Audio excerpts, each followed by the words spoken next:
Hello.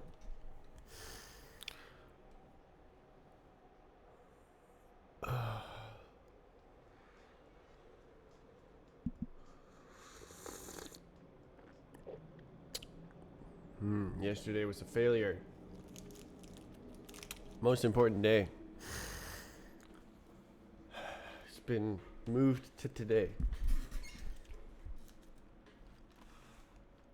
So today, I am planning to look at something about the frame rate. Mm. Uh. Oh. I think it's like um something wrong.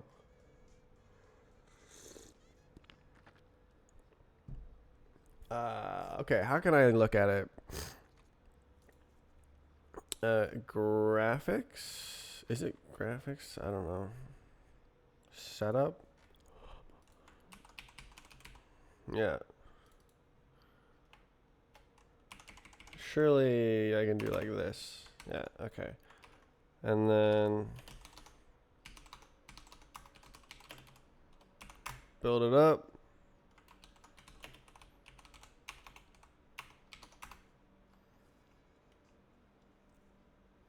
And run it down. Wow. That is smooth as hell. So I have forgotten that I have a extremely fast monitor. I'm not sure if I could see if it was like sure. Okay, it has to be like shaking.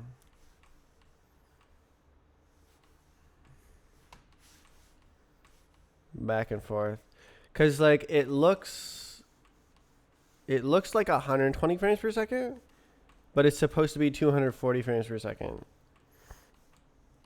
Yeah, it's got to be. It looks like there's like um two copies of the frames, like it's stereographic 3D or something. Um, and 240 hertz should be so smooth that that shouldn't happen. So smooth. So I think I actually have a bug, mayhaps to do with the mouse interpolation. Maybe an incorrect timestamp. I wonder how old the bug is. Um, well, how can I figure it out?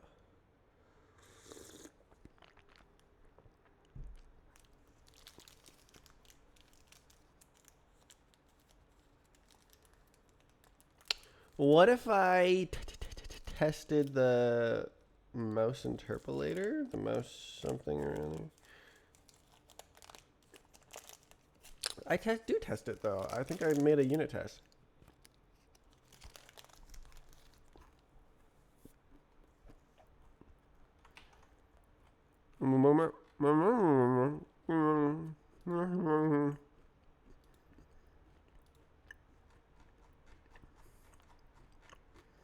Hmm? Hmm? Oh, I tested state transition.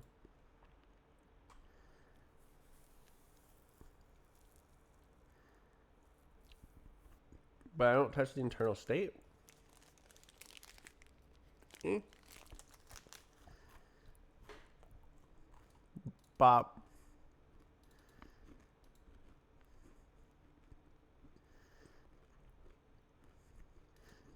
Mm.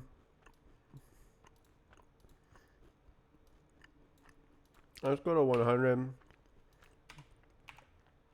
And then 200.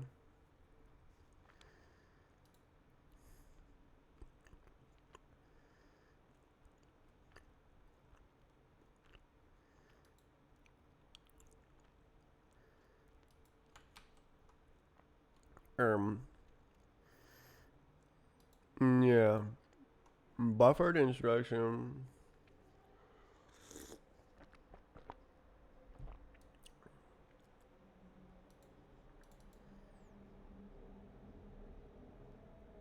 Whatever. Okay.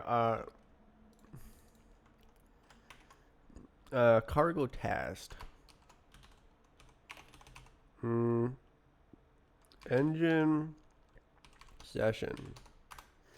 Cargo test. Um.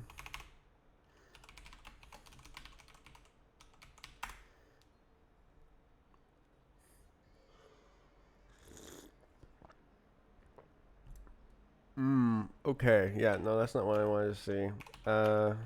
No capture.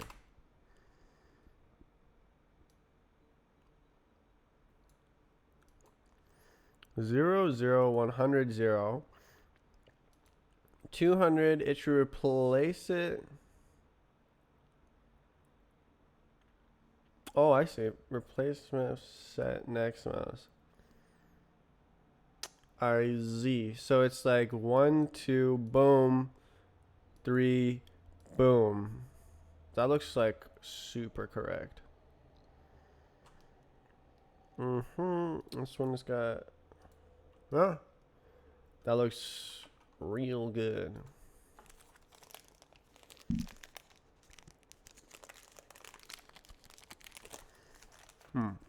How am I gonna do this? Okay.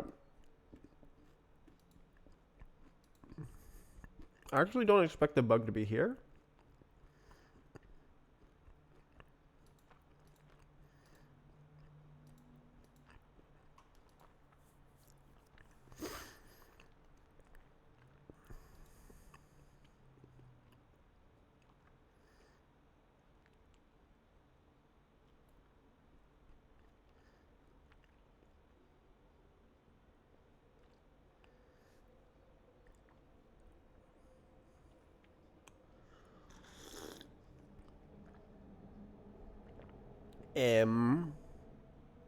Yeah, I don't know if this has been broken for a year and I just haven't noticed because it's running at 2,000 frames per second. So it like is going like this the whole time, but because I only see 240 of those 2,000 frames, it just looks like this to me.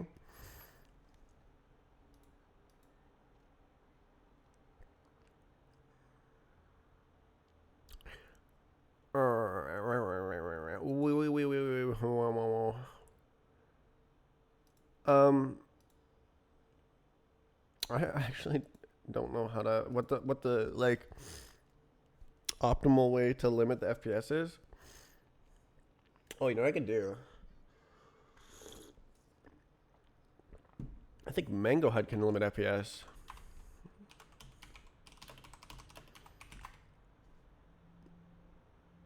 Yeah, shut up. What is no display?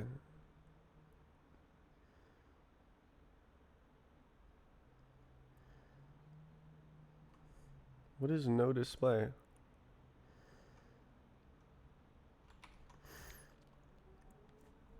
So I can do like Mango HUD hug haha config equals FPS limit equals 30 arcane. So I want no VSync. Okay. Oh, yeah, rebuild, I guess.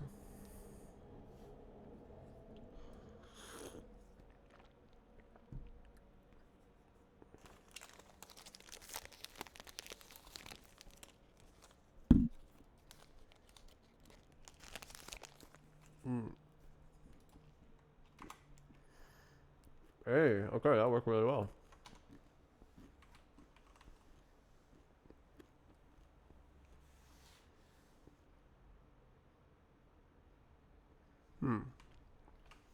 Oh my god.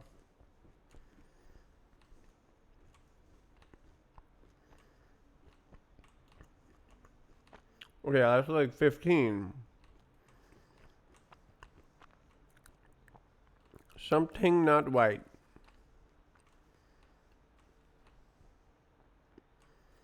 Wait. It couldn't be like my desktop, right?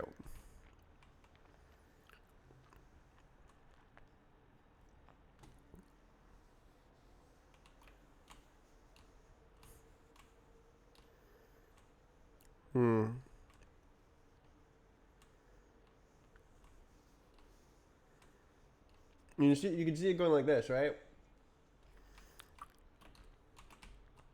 Bruh.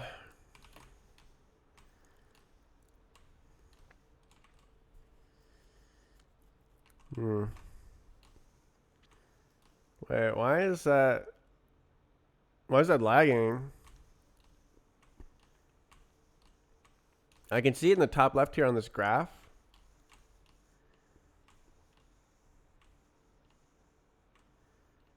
This should not be lagging. How does it run at 2000 FPS if there's some lag here?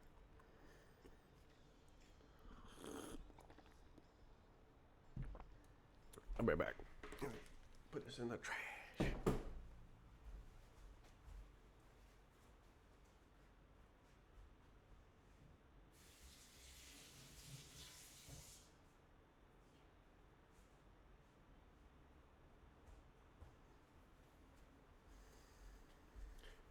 Oh, there's so many steps. Yeah. Ah! What was that? Sorry, I'm severe echolalia. Not that severe, I guess, actually.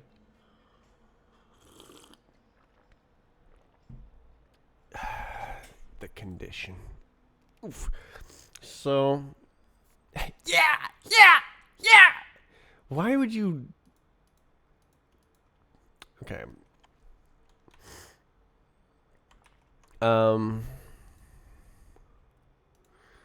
So, oh.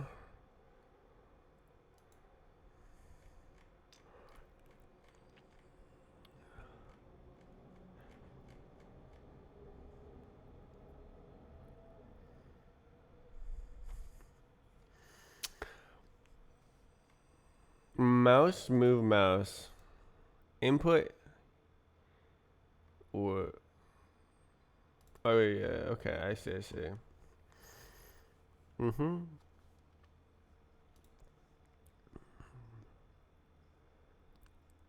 Mouse, interpolator.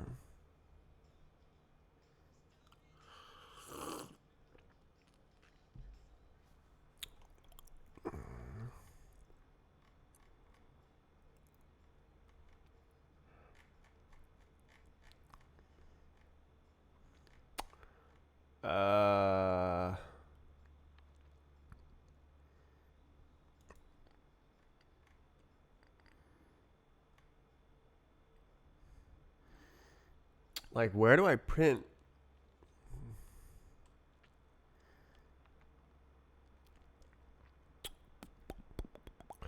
I want to see when the mouse reverses.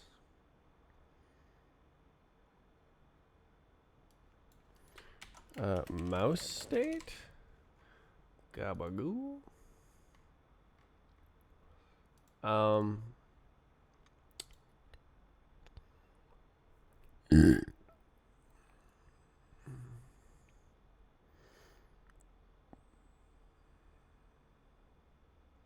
Whatever, let's give it a shot.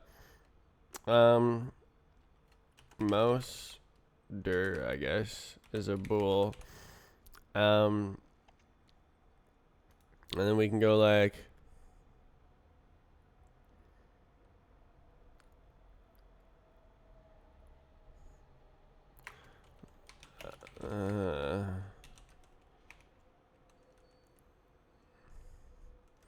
next mouse dot pause minus dot x self dot mouse this one dot x wait what pause dot x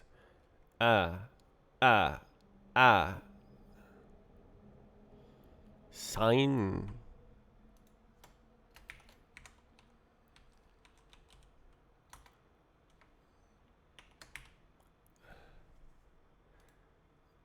I see. Does not equal bing bong. So what? I want no. None, zero, and none. No, I don't need like that. I can just do this and it's okay. Minus mouse, semicolon, if self.mouster not equal to mouster, print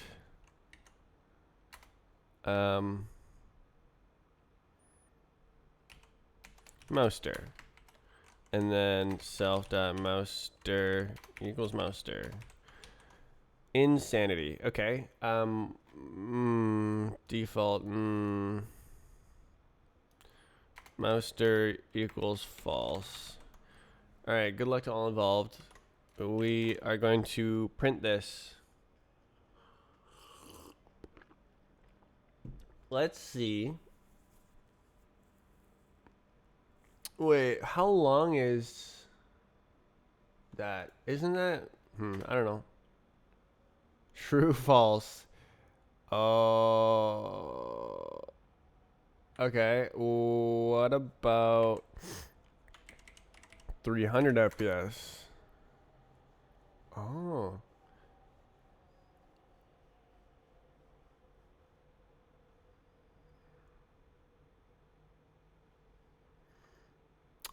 Oh.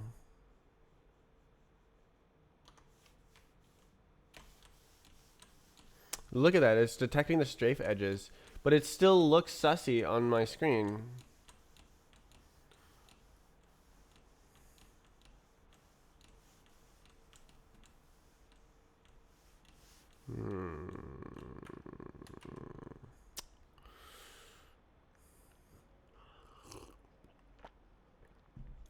Um,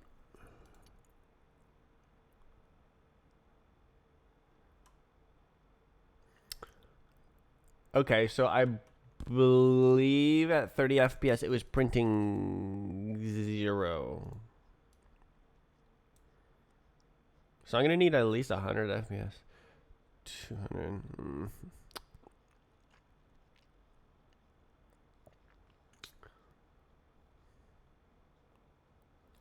Like, is it just like the mouse position being non-uniform? It shouldn't be, because the mouse is... I shut the sheriff funk version.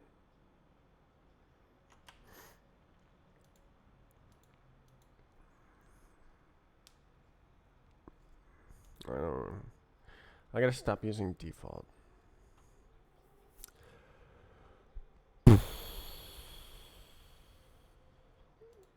Good lord.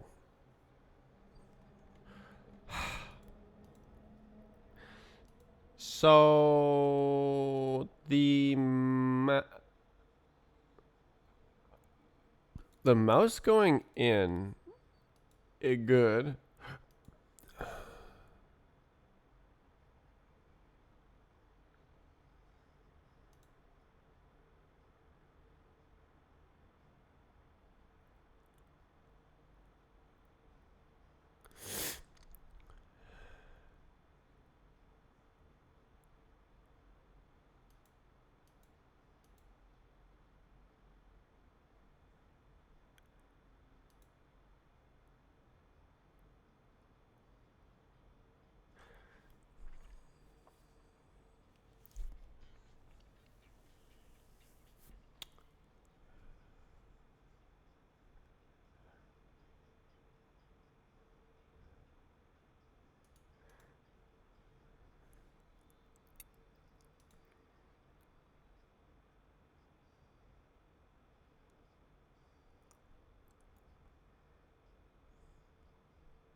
Div int.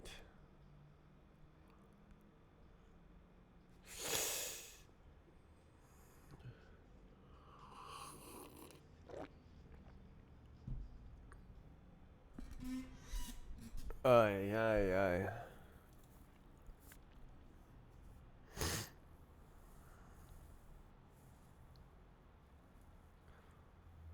Yeah. Simulate move rotation with mouse delta. Um.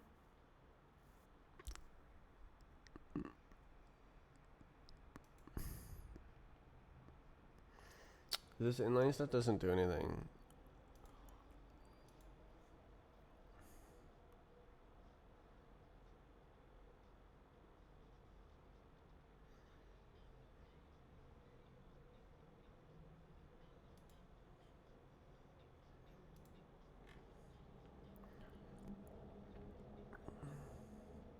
Okay, this is the strafe tick, so you don't see that in the camera.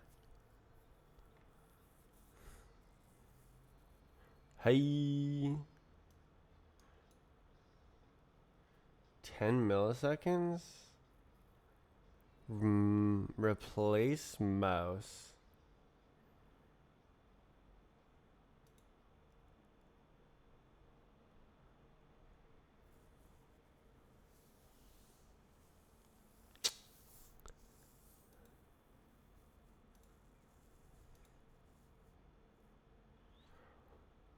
Why?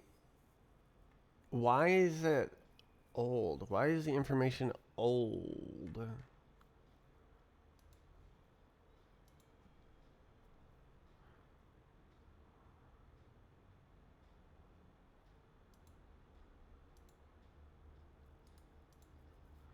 Yeah. I don't know. I just don't want to listen to this. Move mouse. Camera, move mouse.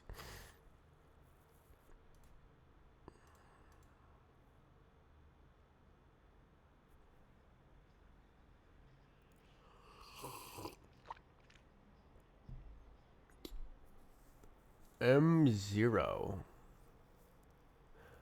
Mouse delta. So what? It never makes it to M1? Is that it? Oh.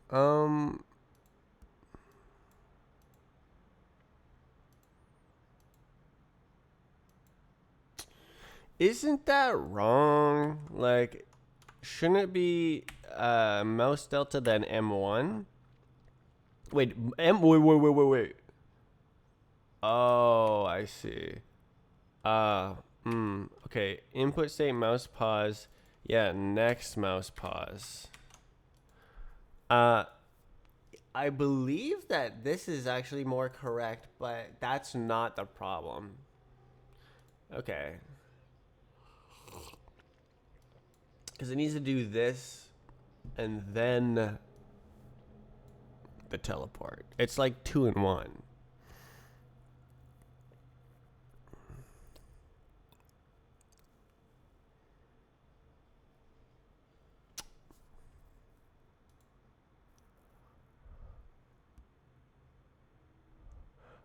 Just because it might get clamped. Like if you hit the top and then bounce off, it should stop there and then move down more. Otherwise, it's different.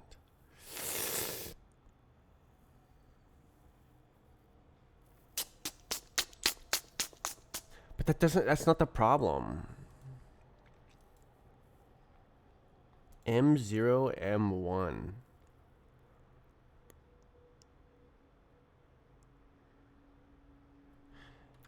I'm just not into this. I am crazy into this AI music.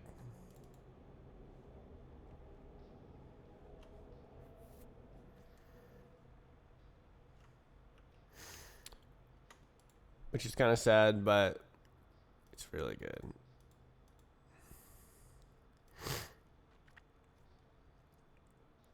At least I think it's AI music. Because the cover art is all AI, and there's like a AI video, and so like, why wouldn't the artist be using AI to make music as well? Because there's like 4 albums with 24 songs each.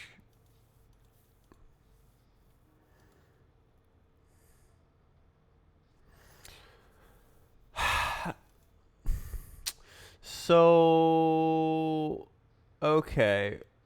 The camera then.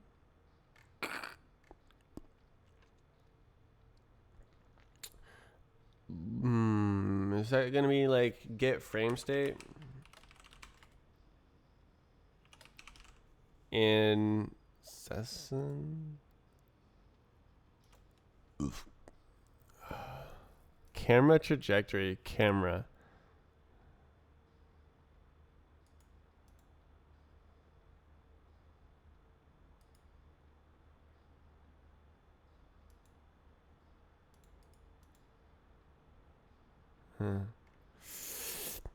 Uh, camera. Okay. So it just grabs it outright.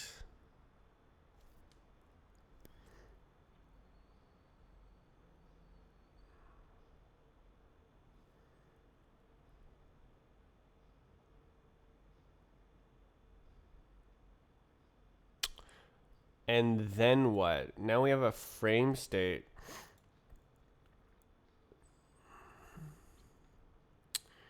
Get frame state.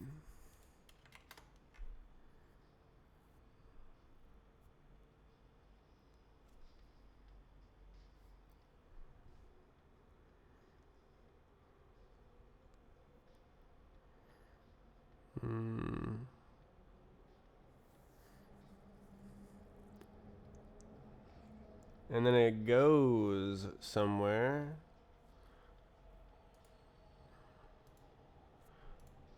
So you grab the frame. Okay, then you render the frame state. And the render goes here. And then you get the frame state. And then you graphics.render. And then you have the frame state.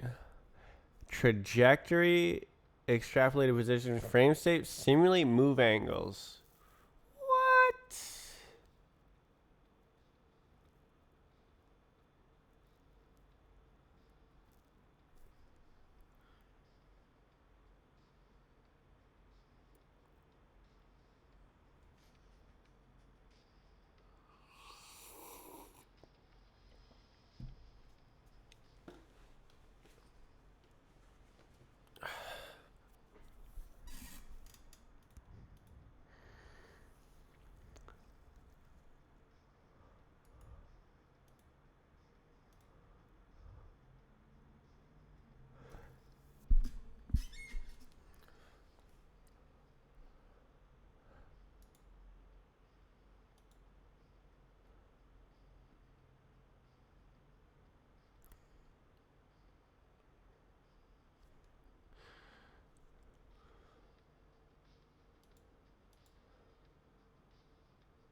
And that goes direct?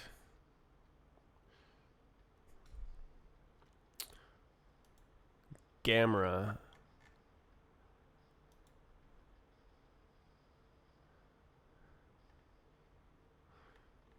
Gamma. Gamma.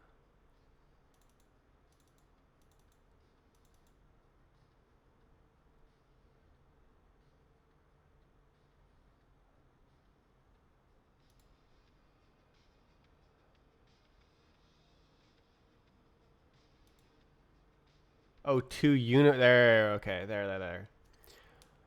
World pause angles. Self. Graphics camera.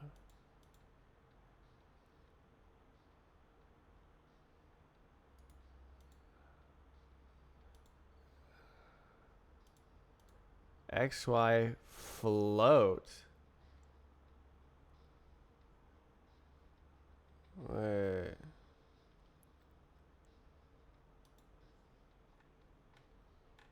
Where did this go?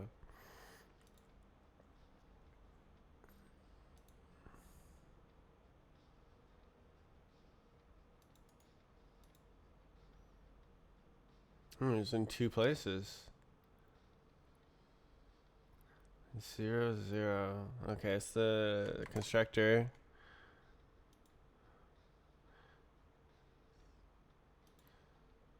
Okay, so okay, okay,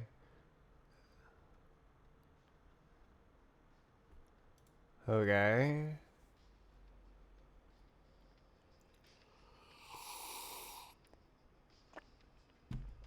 So it turns it into a float.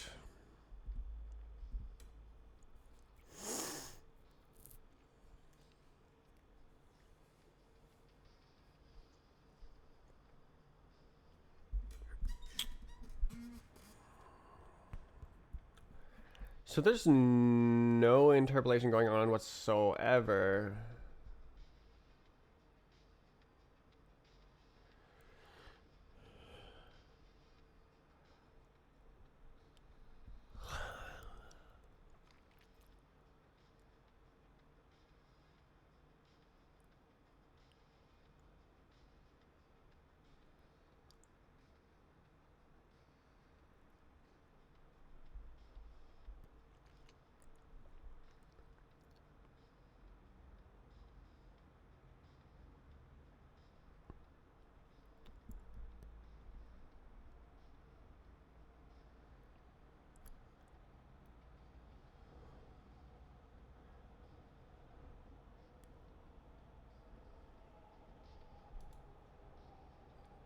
Isn't that right?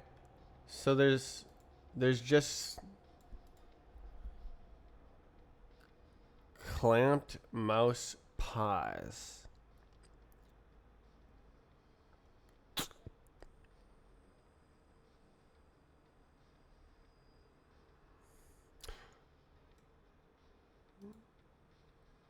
Simulate move angles.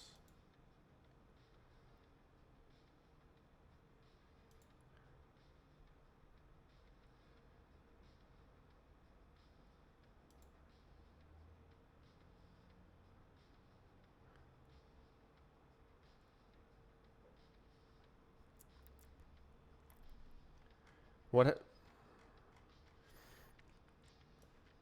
Strafe tech. Where's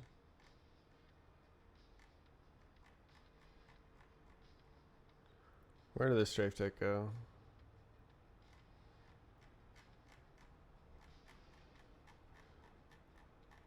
There it is. Lerp delta state time. Input state lerp delta state time.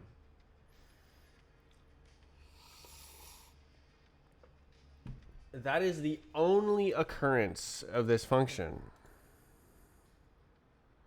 Lerp delta state time.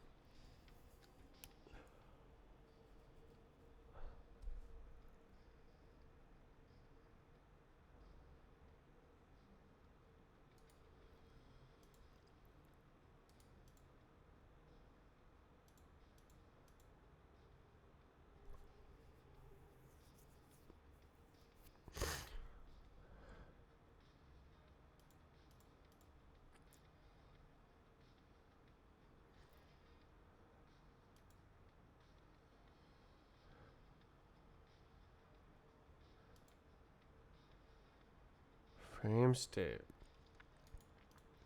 So frame state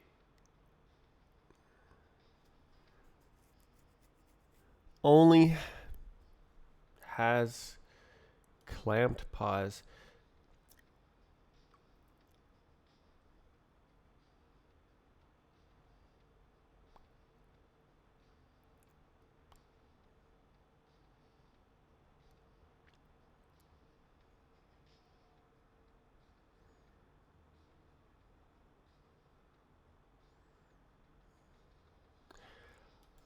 Mm,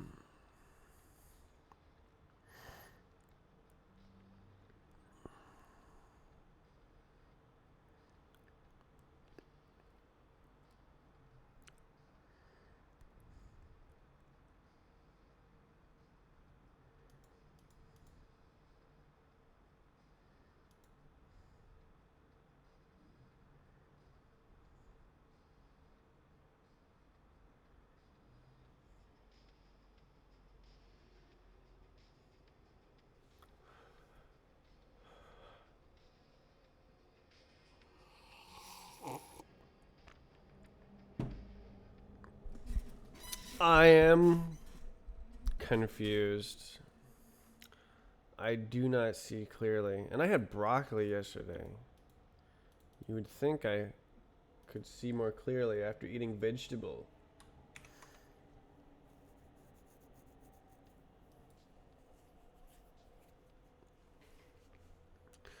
Arr.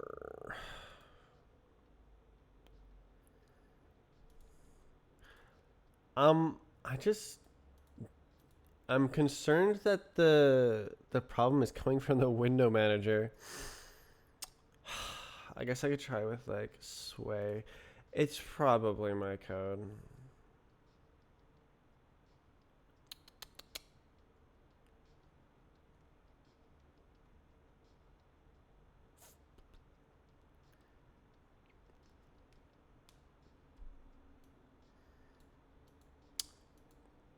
Cause like the interpolation information isn't there. Wait,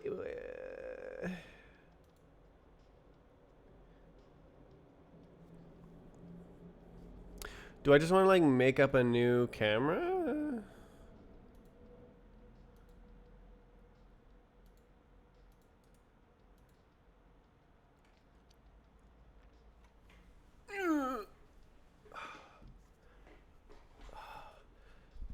Cause like move mouse is mutt self.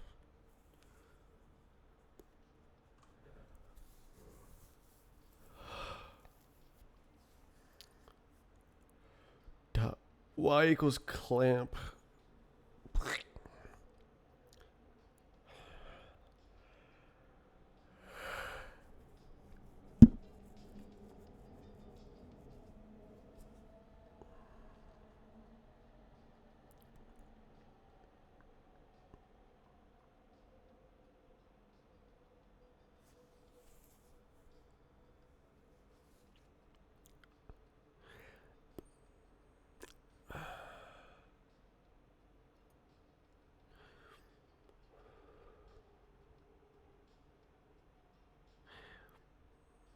Are you straight up coding your own surf game? Yes.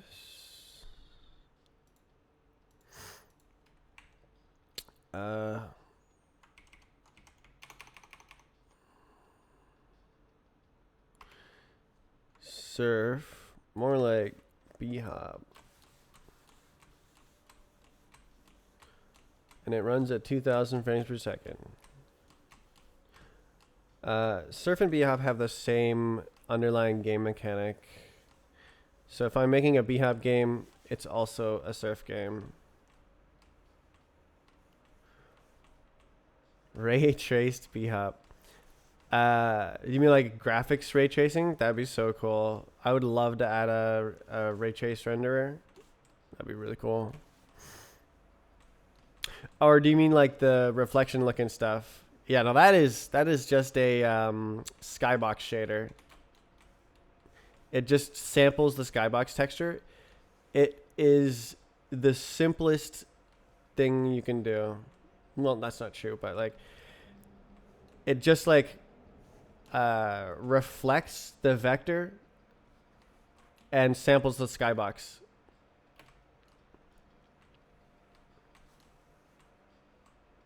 In that direction.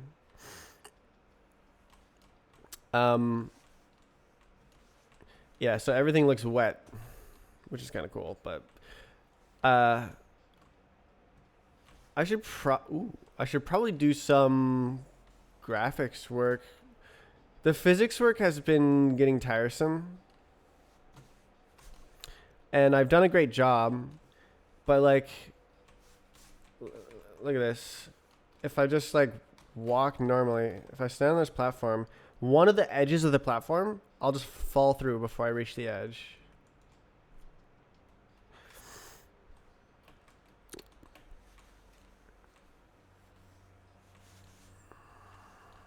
So yeah, I have these like a bunch of physics bugs that just won't go away. I'm working on this long and with great passion, and The bugs are tough.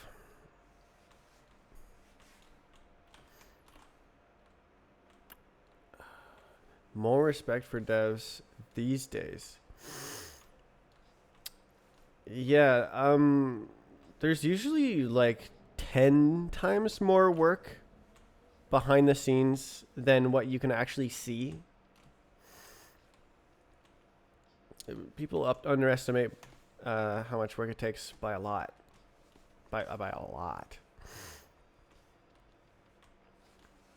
But like my game looked, or this game looked like this 2 years ago. It looks and plays almost exactly the same, but it has 2 years of work put into the physics.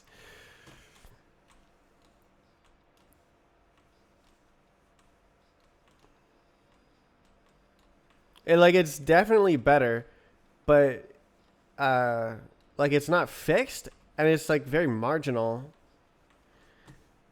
The physics went from like non-existent to pretty good 2 years ago, and then pretty good to pretty good, pretty much. Like it's just like pretty good but buggy, and it's still just pretty good but buggy. But it's kind of because of the way I chose to do it. Like, my philosophy. Oh, it's still running the mouse direction code. My philosophy is like, just make it perfect, I guess. But like, in terms of the physics code, the strategy is to never try to correct a situation. So like, if you happen to find yourself in an invalid physics situation, well, whose fault was it that you got there? It was the physics' fault for making a mistake. So my philosophy has been like, don't make a mistake in the first place. So like, most physics engines, it will like, understanding ragdolls. That's cool. I've made that before in Roblox, but Roblox is easy. Bashing my head. Did you have a physics engine already? Of course you did. Yeah.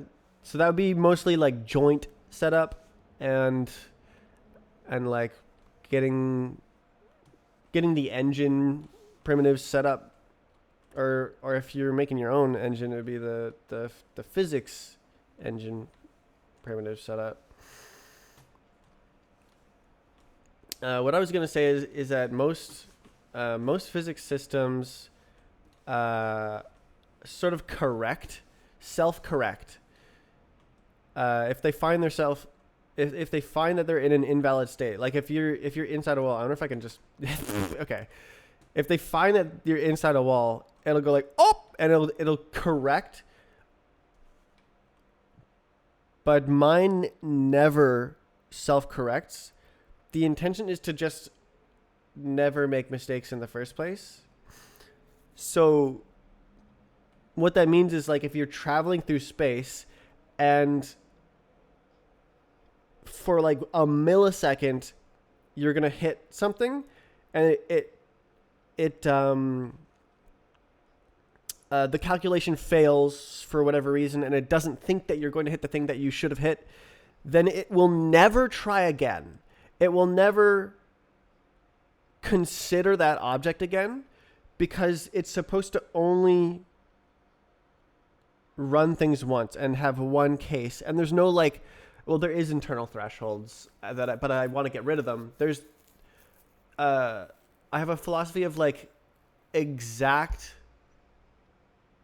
comparisons. So like instead of like, oh, this value should be less than 10 to the negative 6.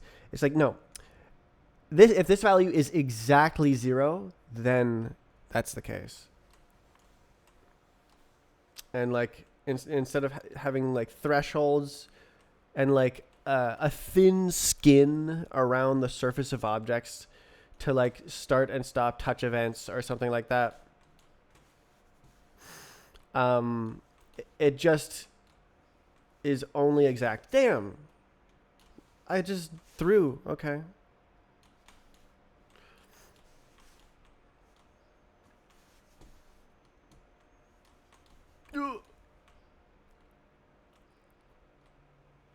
Oh, come on.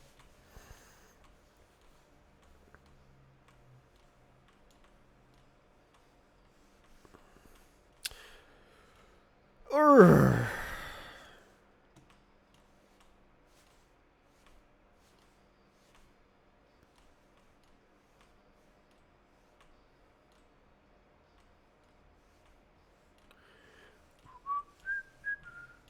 Ooh. Oh. Ah.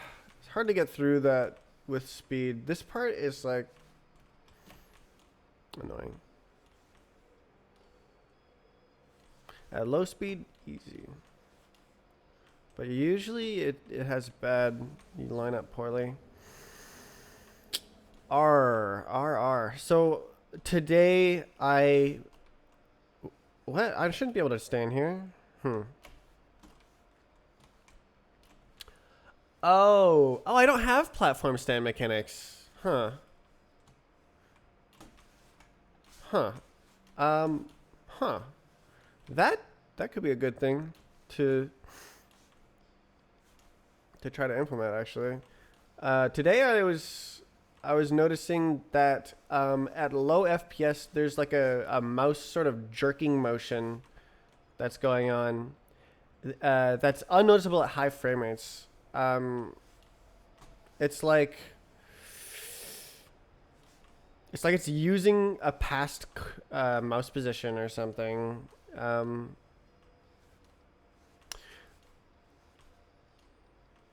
I wanted to get rid of it, but I don't really know where to start looking or how to debug it. Make performance so good everyone has high FPS. That really does fix so many problems, and you can just ignore them. But the thing is, like, what's even nicer than running at 2000 FPS is running exactly at your monitor's refresh rate. And like using as little GPU as possible. That's hot. Because what you can do, so like 2000 FPS, the like latency of your inputs is 0.5 milliseconds.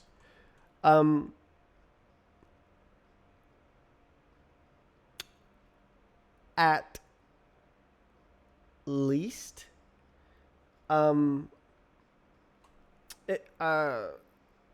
Like if you imagine the timeline of frames displayed to the screen.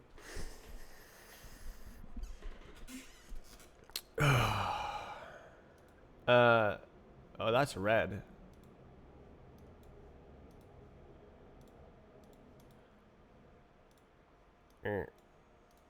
The timeline of frames displayed to the screen. So that's a huge brush. Is it? What? Why is it 18? Okay, whatever.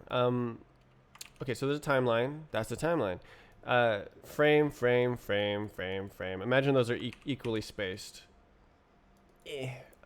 And then you just kind of have your rendered frames at like random intervals. Like imagine this is every half a millisecond here. I guess some of them would line up. Like, and some of them would be slightly before. So like here,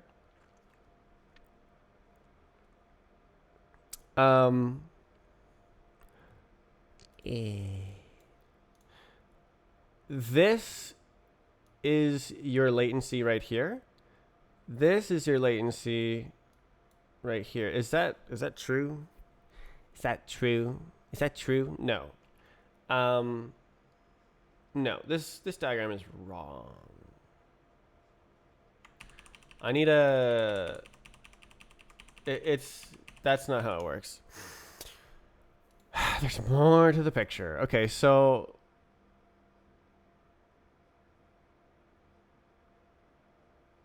how about like boxes? How do I? Okay, so it's like the rendering is kind of like this.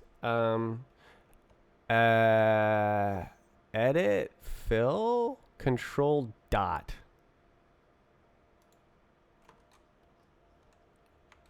Oh, wait, okay.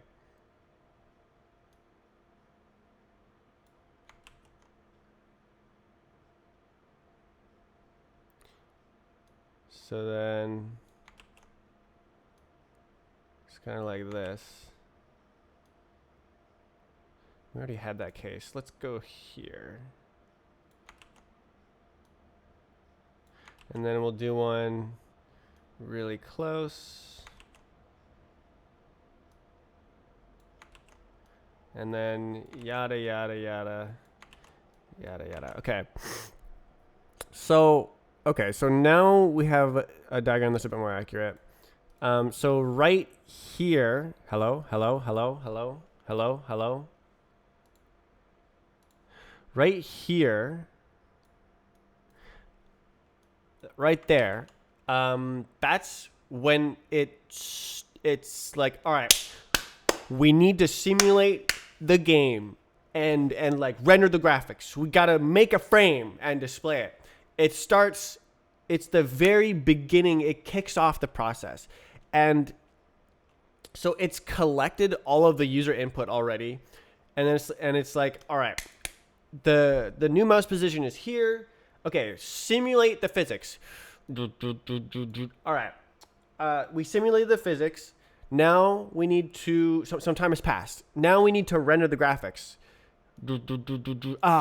Done.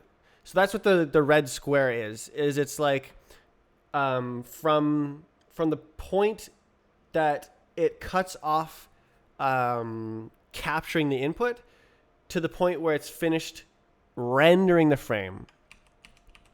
So your overall latency is actually from here to here. So even though it was in the middle of drawing a frame here, it's not ready yet.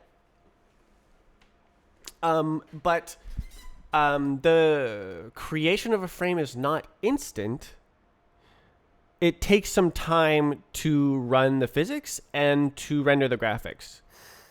That amount of time is half a millisecond, but that's besides the point. It does take some time.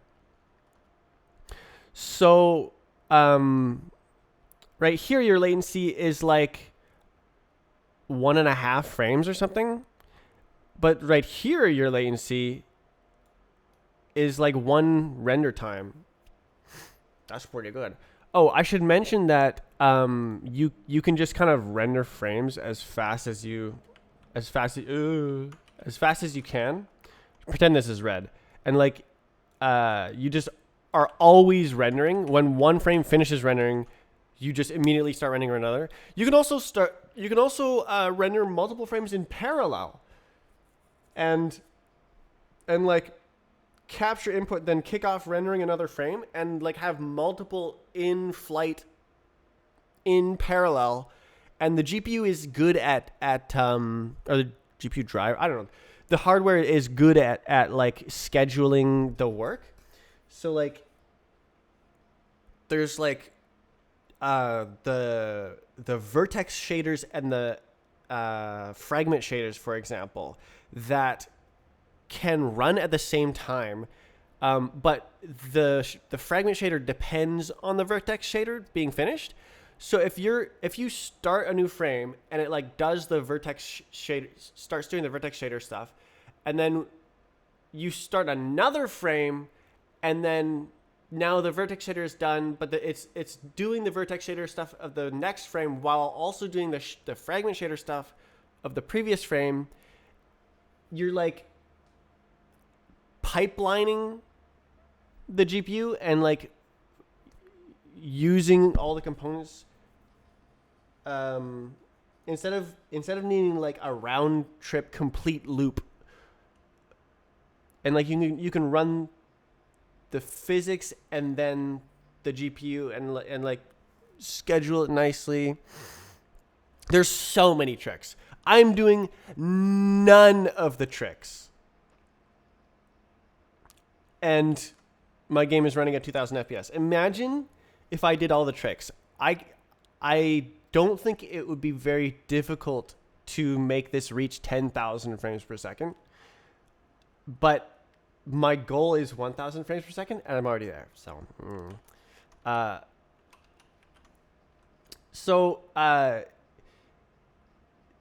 This is kind of like a frame cap here.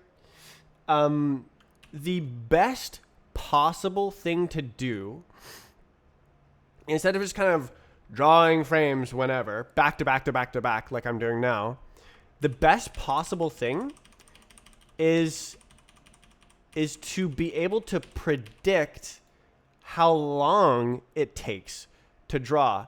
And you wait to the last possible moment, and then start now, and then just in time, and then wait, start now, and it at the last possible moment it starts simulating the physics, running the graphics, running all the stuff, and it gets the frame out just before the monitor is ready to display it. And then you always have the minimum possible latency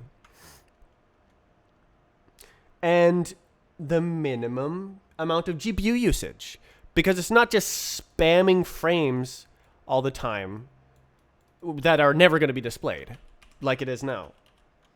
So this is the optimal way to do it. But there's many caveats. Like, for example, what if rendering a frame takes this long?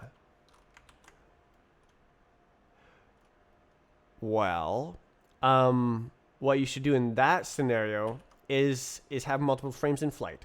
So you would go like, I know that it takes longer than one monitor refresh cycle, but I also know that due to pipelining, I can occupy multiple different parts of the CPU and GPU by having multiple frames in flight at the same time. So I can have one frame kick it off at this time, one frame kick it off at this time. How big is this freaking? Actually, why don't I make them exactly the same size? Let's see if we can do that. So it's like go here and then move it. No, man. Okay. Control C, Control V. I like to move it. Yes. Okay. And then you do one here. Control. Good. Control V. Do one here. My spacing is not good. And then another one, right? And it's like there or something. So these three frames are all drawing at the same time.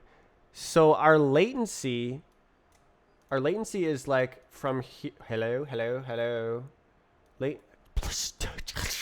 GIMP.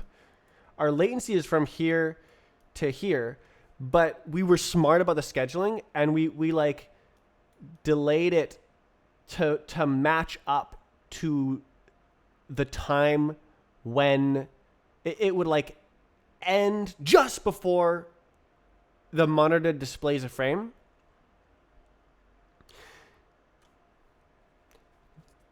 So even when your rendering takes a long time, or I guess the entire pipeline of input, simulation, and like rendering takes longer than your monitor refresh cycle. If you can have multiple in flight at once, it's very dangerous because you can start throttling. Like if you look here, oh god, there's 3 frames being processed at the same time.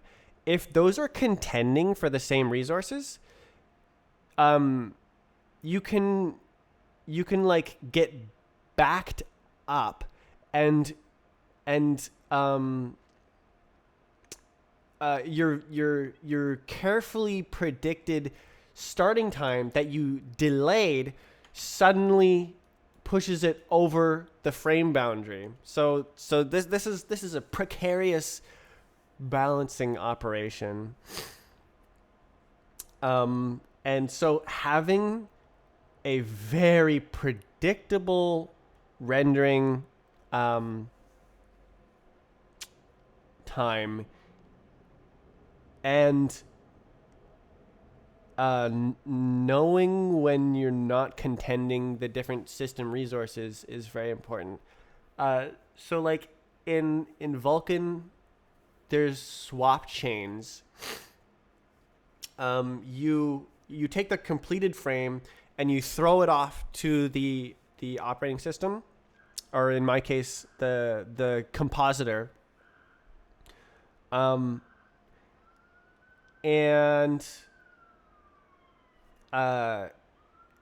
it has like a buffer of frames, and like it has one that it is going to use to display, and then it has one that it's given to you to draw onto, and then it like switches them, and you might have more than 2 frames there as well.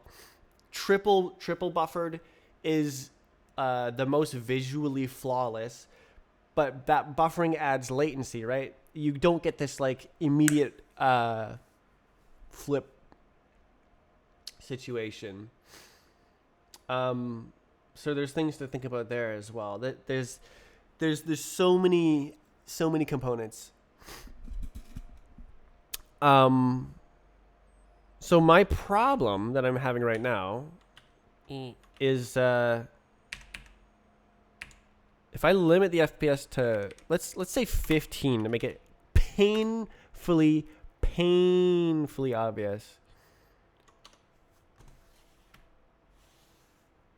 So can you see it? It looks like 8 FPS or 7.5.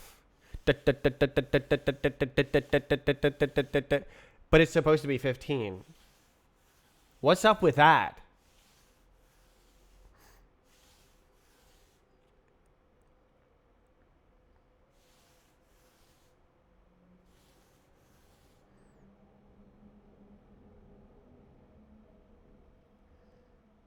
That's the bug I'm trying to fix.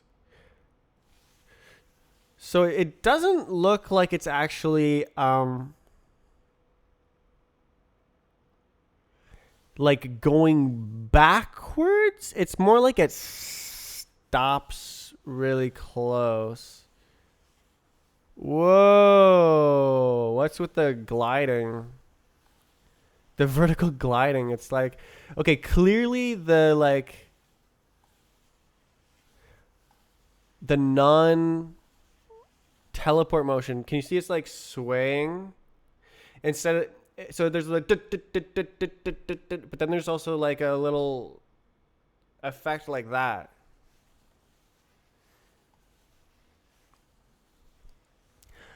What?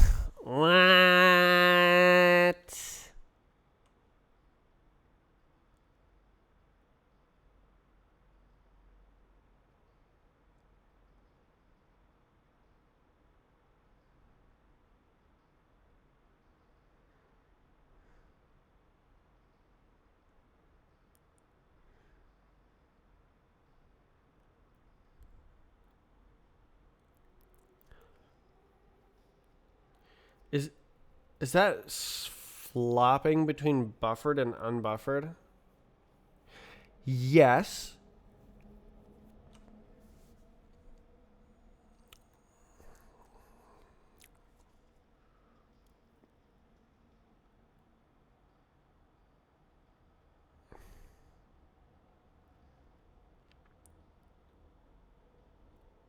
Wait.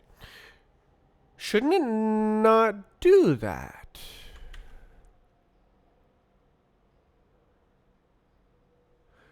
Mouse interpolator, it's supposed to.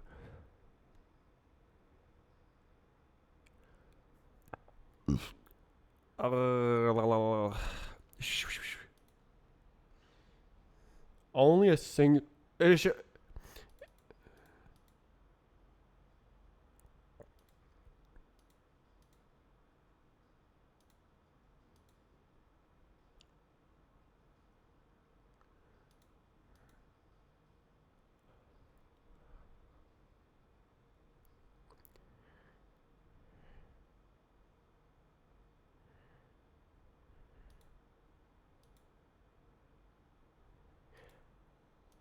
I believe it's always hitting this case.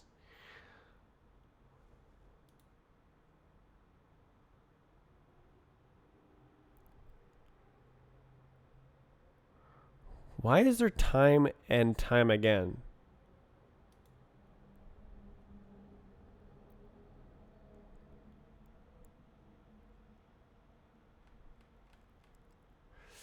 Oh, it's session time. Oh.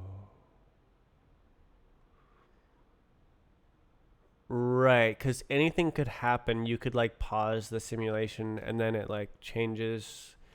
The timers are different. So the mouse state is immediately mapped from session time to simulation time. But it needs to remember what that session time was because the mouse buffering is according to session time and not simulation time. Because you might be rapidly changing the time scale. Probably not. But it needs to be correct. Double time stamped. Right. I don't believe so.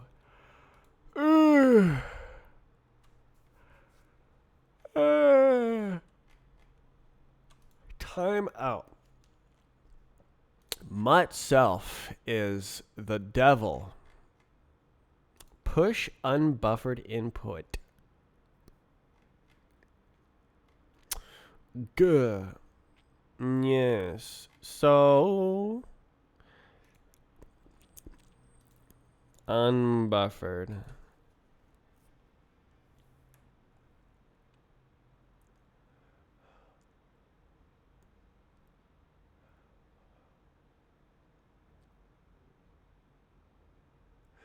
Okay.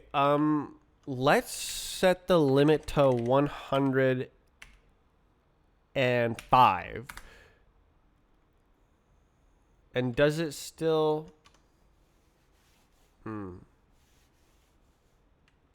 It does appear. Ah!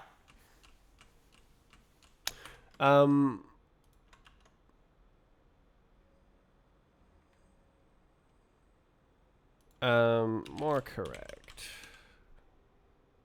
Should be more correct. Go away. Can you see how bad it looks? So okay. So what is this? This is the mouse interpolator. So this is a problem with every operating system, where when the mouse doesn't move, it just doesn't tell you. It's like, my game is like, did the mouse move? Is the mouse not moving? The operating system just says, I'm not going to tell you. So what I would like is for it to say, hey game, the mouse is no longer moving. And then I go, okay. But no, I have to just like figure out, I have to just time out. I have to go like, did the mouse move in the last 10 milliseconds? No. All right, we're going to assume that it's not moving and just assign it a timestamp instead of knowing for sure that it was in a specific position at a specific time. If the operating system just always fired off the mouse events, it would be way better. But no. We have this giant freaking mouse interpolation state machine.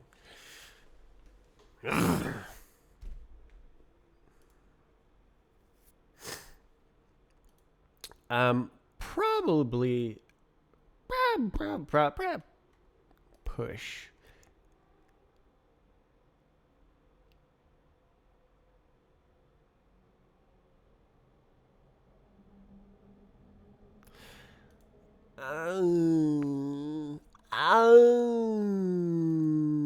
Match. Yes. Unbuffered initializing, buffered, buffered. So, okay, why don't we just print initializing and gabagoo buffered. And then once it's buffered, we're done. But then it has to time out. So time out gabagoo. This is time out initializing or time out buffered. Just print some stuff for me, okay? I gotta know. I would hope that it's not going to spam the console, because it shouldn't time out at 105 FPS. The timeout is set to 10 milliseconds. Yeah, see? Oh, it is.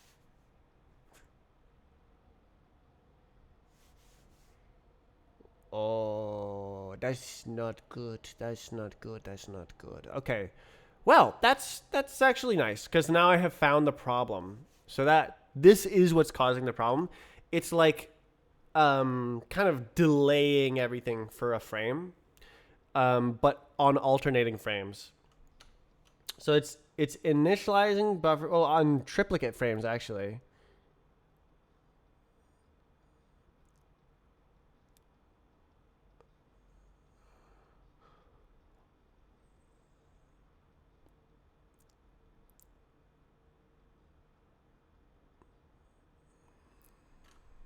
Why would it do that? It's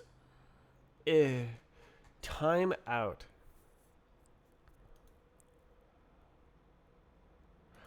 Pop timeout. Buffered instruction with timeout? Warrant. Oh, whoa. Get mouse timed out at self.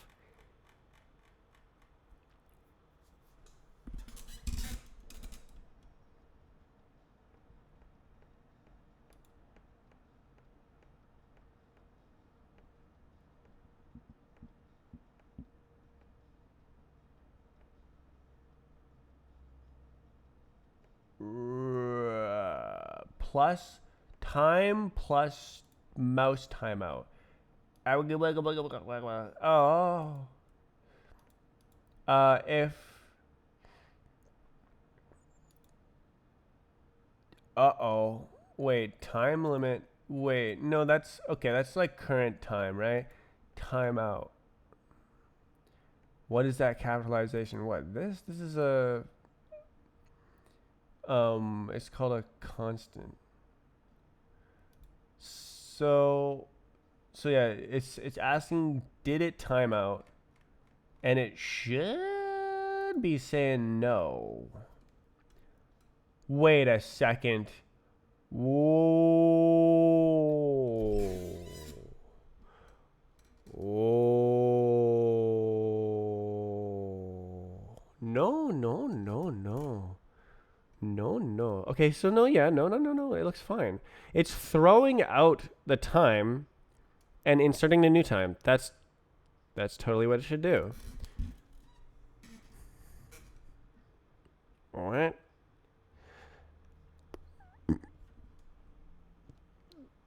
So how is it timing out?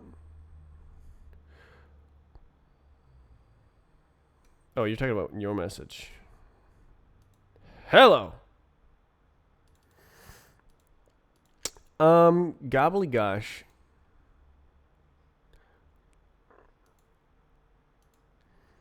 Timeout mouse, timeout time.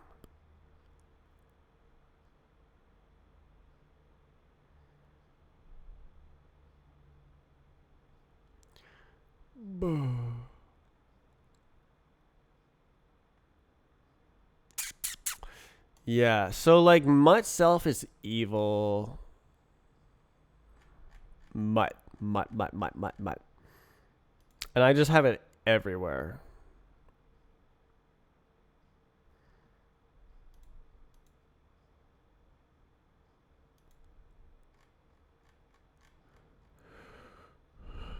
Oi.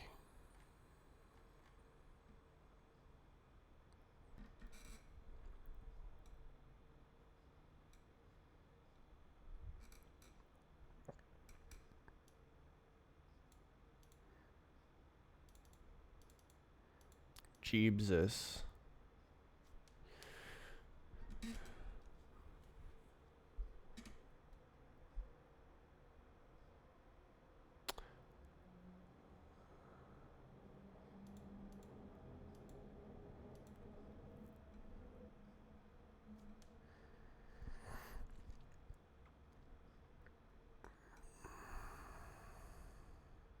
Surely it's not this.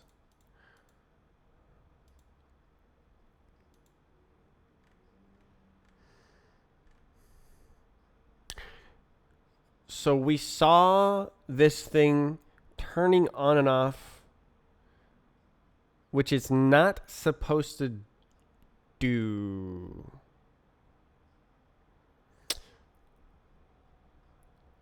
So it is designed to operate um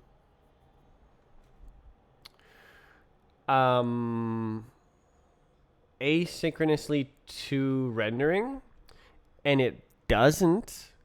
But that's no excuse. It shouldn't produce this botched output either way.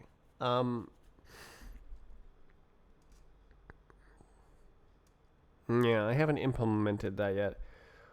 Okay, so there is a problem here. There's a problem. It shouldn't be timing out. Why is it getting timed out?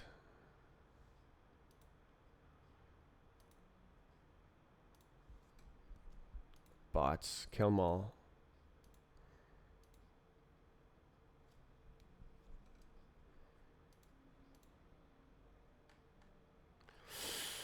Timeout mouse. What's this? Buffered instruction with timeout. So if mouse did timeout, then timeout. But if mouse did not timeout, and there is an instruction in the output, then tell them to pop it, and then this does that later.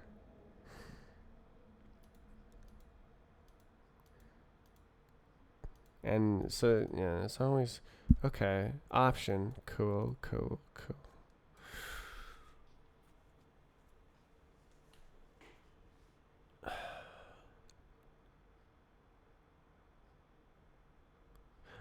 Oh, yes, okay. This populates the like internal buffers, and then this depopulates the internal buffers. I get it. Okay. Mutt self. This is already refactored twice. This code is crazy nice compared to how it used to be, and it's a freaking mess. Probably I could do another rethink, but it's very sensitive code that will clobber me at the earliest possible convenience. And has done so both times that I refactored it. I made every single mistake again. I have like a sequence of mistakes that I make when writing this code. Insanity.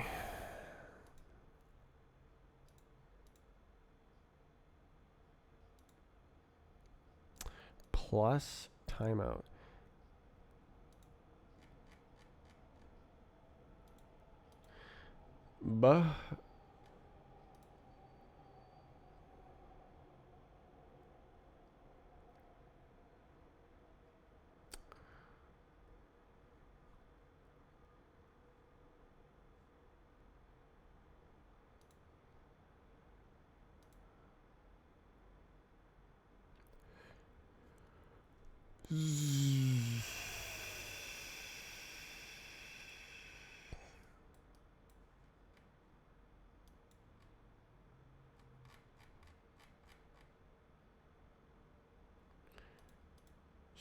Sneaky deaky session are down here.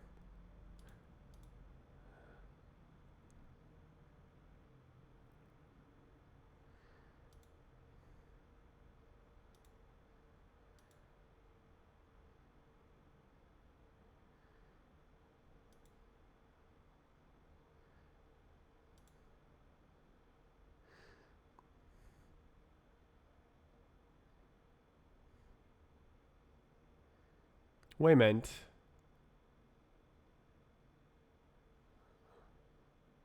Wait a minute.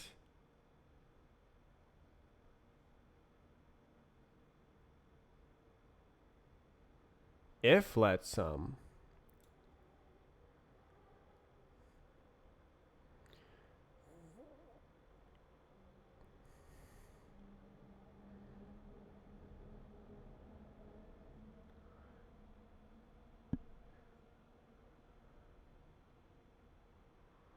What this?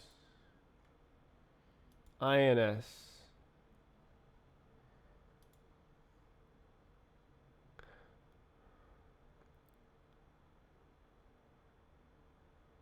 Oh, is that handled at a higher level?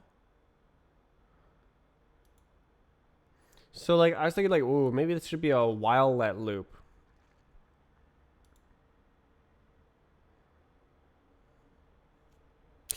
But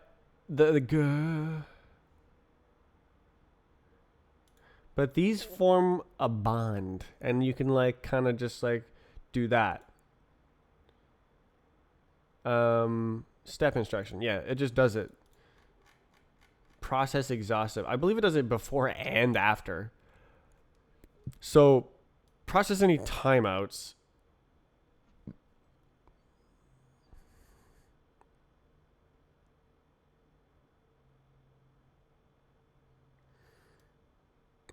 So what is happening? So it's like, there's something that happened. The user pressed a key, or the user moved the mouse, or there's some sort of game input, and then it has to like reconcile its own state with the last time it thought about doing anything, which is like a millisecond ago. But it might also be an eternity. It doesn't know, so it has to like figure out how to progress the entire game state from 1 millisecond ago to now. So the first thing it does is it exhaustively processes itself, which is it runs these two in a while loop. It's like, what happens next? I see something happens next. All right, do that. What happens next? I see something happens next. Do that. What happens next? Option none. Nothing happens next. Okay, well, we're done then. And then the loop is over. And we move on to running the actual new input. Because like maybe stuff happened in the meantime. Or like it's not thinking in the meantime. So it has to like do all the stuff that like automatically happens before injecting the external input, the external state that happens at the INS time. So it has to like sew together. There's two streams of input. There's like self input that's like circular, and then external input that comes from outside.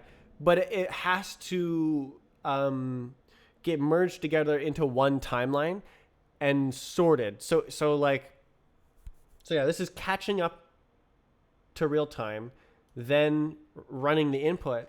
But then running the input can also make more stuff happen. That's the session time, right? Time inner. That is not helpful. Gabagoo. Self time. Session time.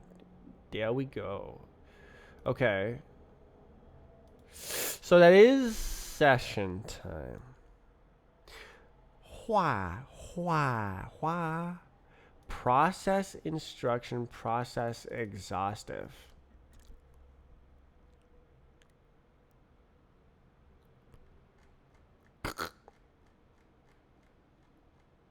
It just looks right. Pop buffer and instruction.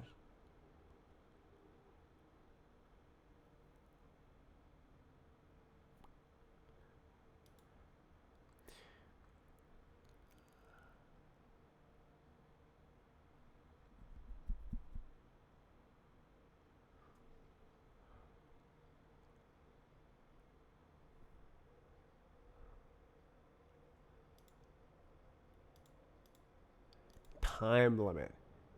In it. Um.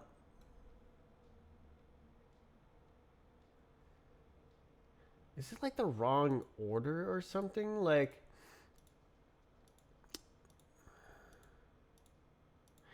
there's only two things that can happen here. So there's like, this is how it does do that.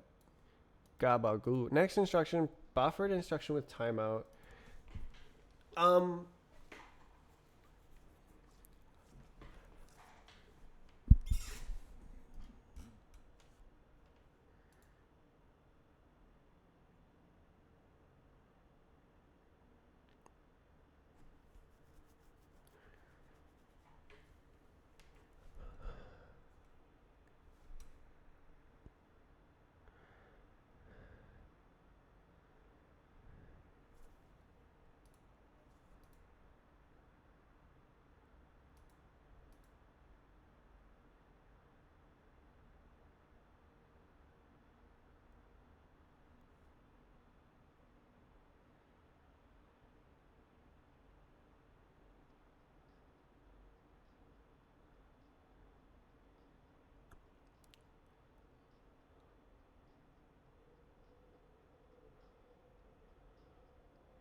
I can't see it. I can't see the machine.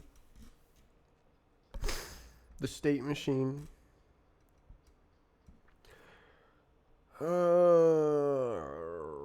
Push mouse and flush buffer.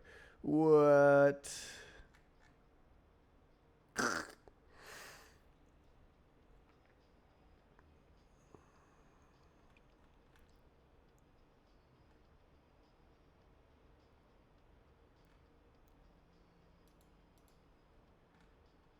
Does this ever happen? Some, none, none, none, none, some.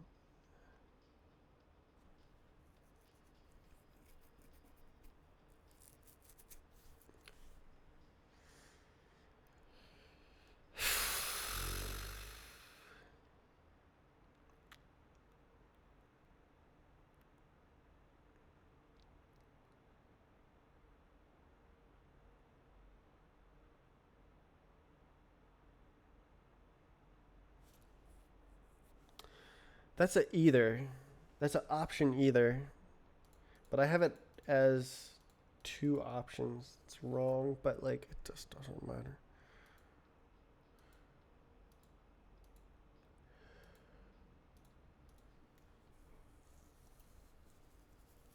Why is it going in and out of initializing state? I don't know.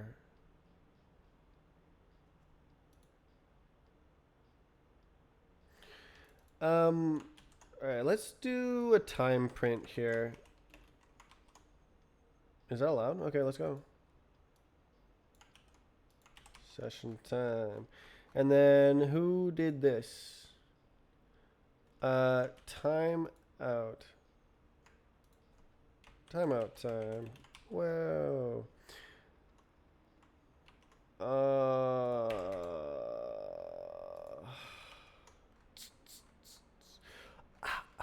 I think that I'll see that it all makes sense. Oh god. Oh, okay. Hello. Initializing 612. Buffered 612. Timeout 622. So you can see it's 10 milliseconds later. Initializing 631. Buffered 631. Timeout 641. So like it appears to make sense. But how is it running at a billion frames per second? How is it running at 105? Like, okay, if I go to 300 frames per second, this doesn't happen. It's like, oh, we good. And then when you stop the mouse, it times out. And then it starts buffering, and then it times out. That's what's supposed to happen. But 10 milliseconds is 100 FPS. So if it's 105 FPS, shouldn't that not time out between frames? Okay, what if I go to 195 FPS? Okay, so this is...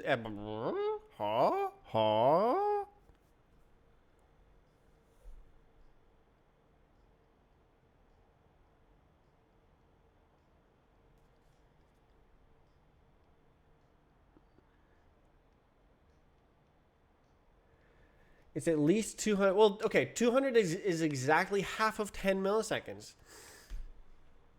So it's like double doing something.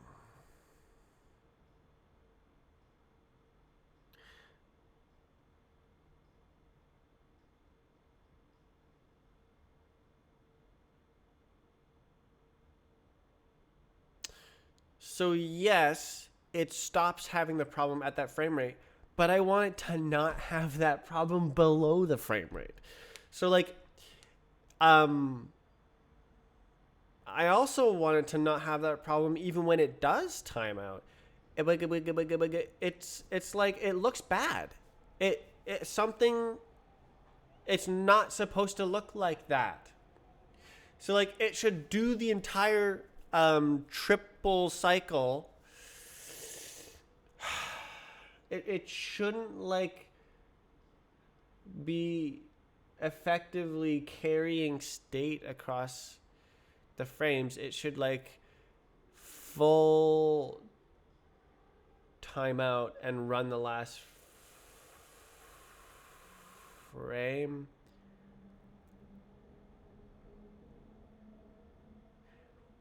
It just doesn't make sense. It's like it's not being fully run. It's like the stuff right here isn't actually running.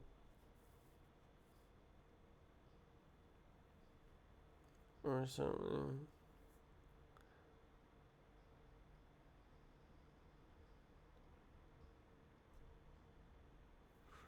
Wait.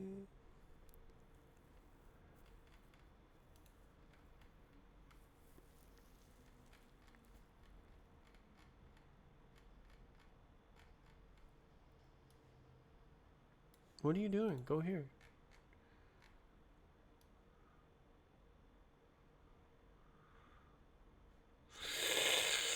This guy, less than time limit.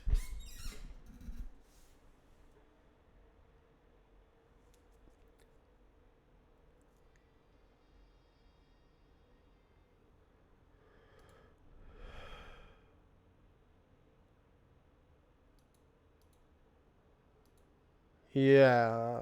Okay.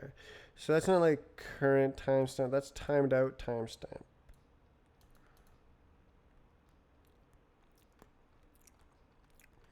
Like looking at the timestamps here, it looks correct. It's like, oh, initialized buffering freaking 1 millisecond later, and it's like, timed out. But it happened 10 milliseconds later. How did it happen 10 milliseconds later when there's a frame every 5 milliseconds? What?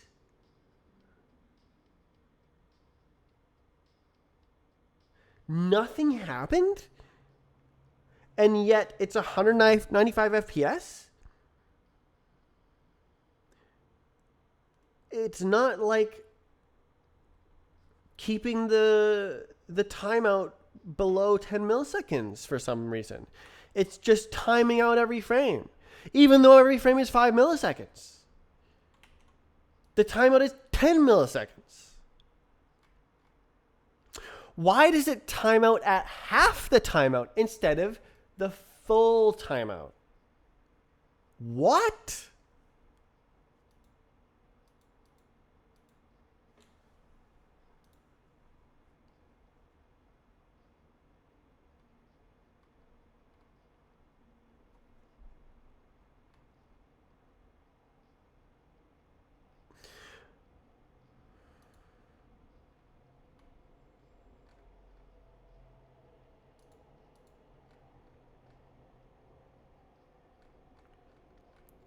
Okay, how would it hide? Ba ba ba ba ba ba ba ba ba ba ba ba ba. So this is like, gimme the next thingy thingy.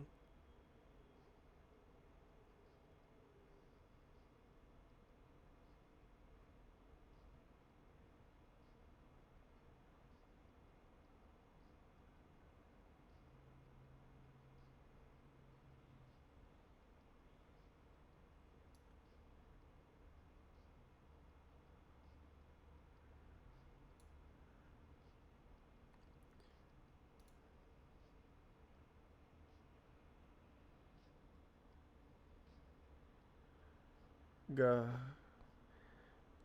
Double. Is that why I was saying double time-stamped timeline? Gubba output. Is no longer time-stamped.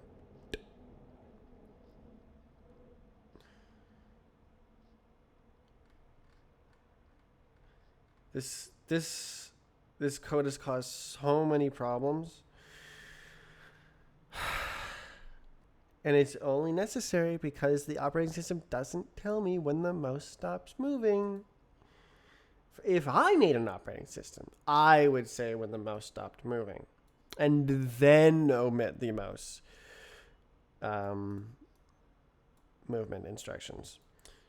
Like you have to give one more when it stops moving, instead of just like does not equal 0, omit. You have to say does not equal 0, and we haven't given one that doesn't move.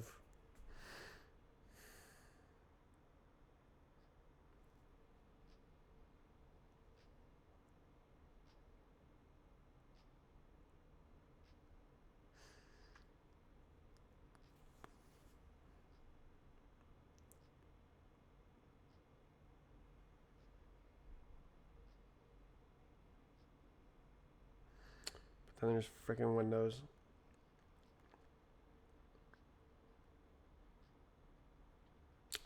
So I need this state machine regardless. I can't just make bhop OS. Well, I can, but I'm not going to. He said confidently.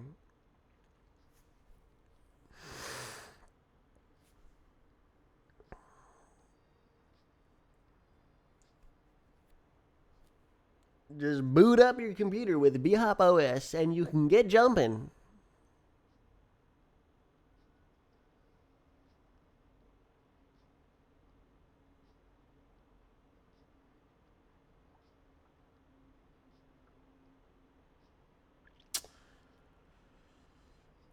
Yeah.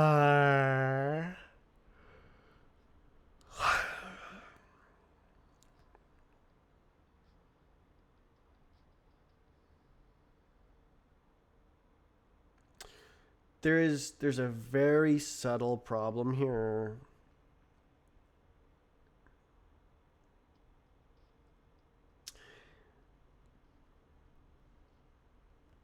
Does it immediately pop?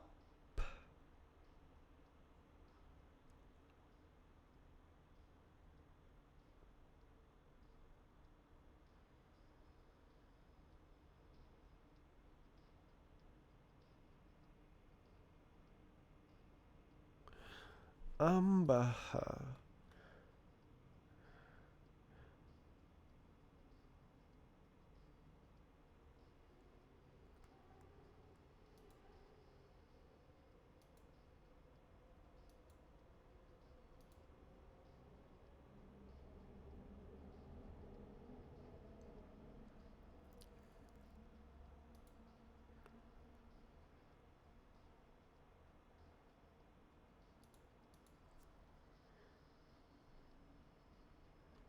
Wayment.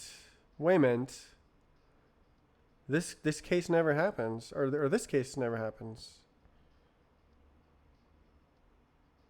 Oh, never mind. Okay, it's just dependent.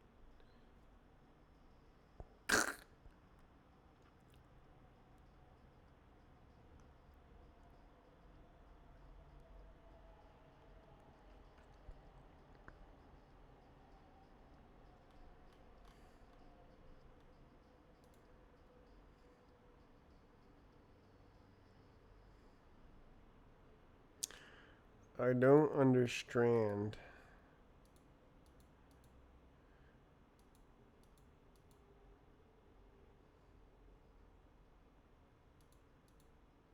Yeah. Push my. ML.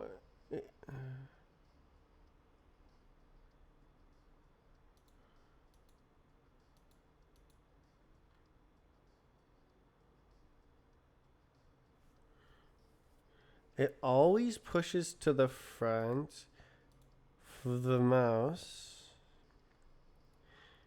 Uh, and everything else goes on the back.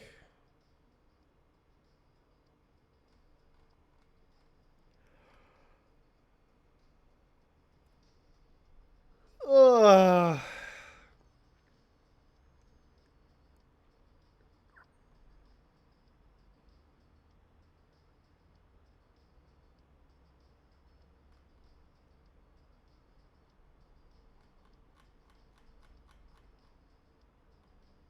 Wow.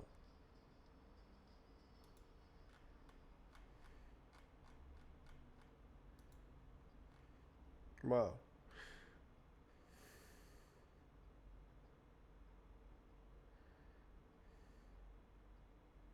I can't see the machine. I can't see it in my head. I can't see it. I can't debug it.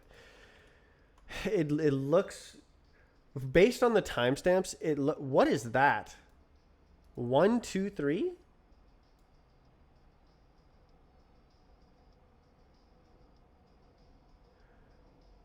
Why are these interlaced? Timeout buffered. What the hell?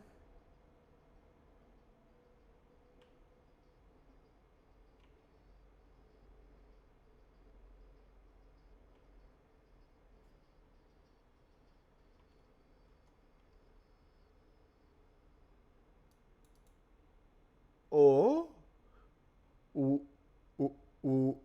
where does that come from? Why didn't I see that last time? Eh? Timeout buffered. Timeout time.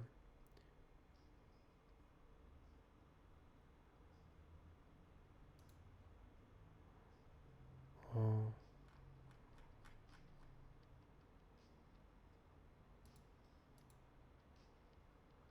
Is this time traveling?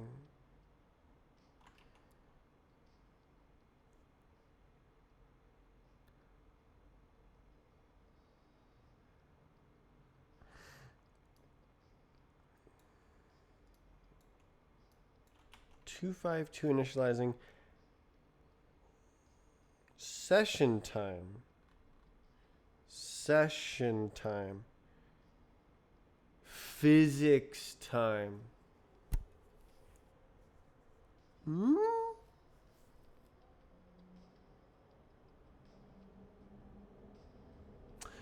Timeout time, physics time is converted, so these are not comparable.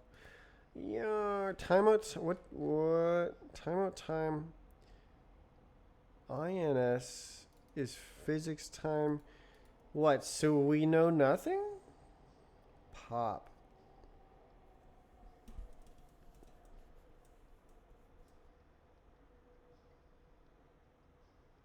Oh.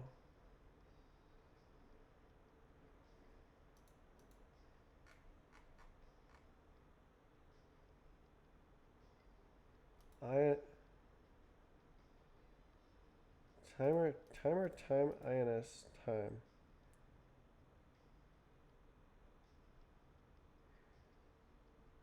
Self time is session time. This is where the time gets converted. They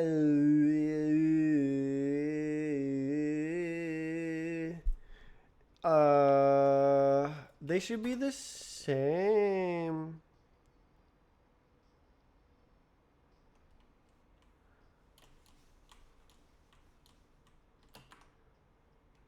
Like timeout buffered initial suits. Okay, so that was a red herring.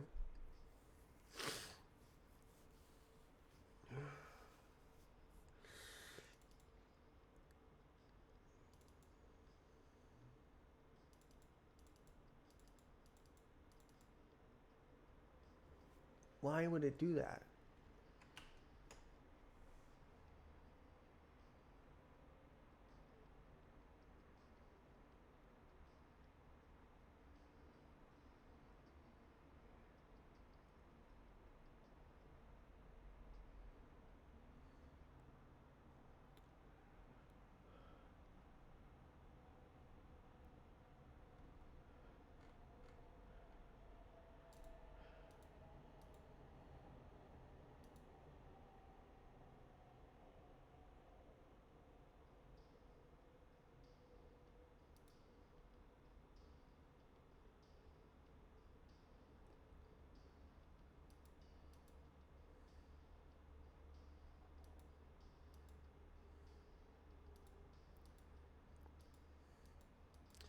Stop timing out before it's time to time out. Okay. Okay. I just thought of a way to try debugging. Um. Let's print right here. Uh. I don't know, like pre-process or something, and then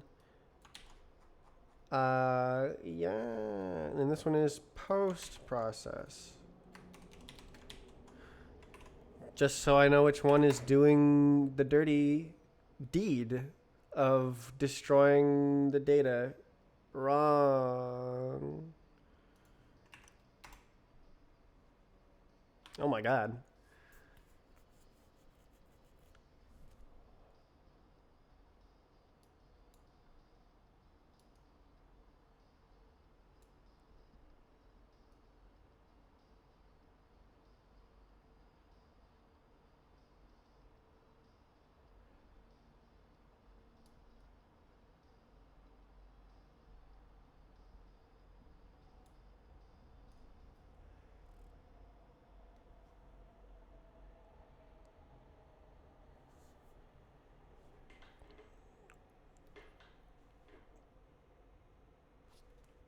Oh, what? Is it Is it like lagging itself into a forced timeout?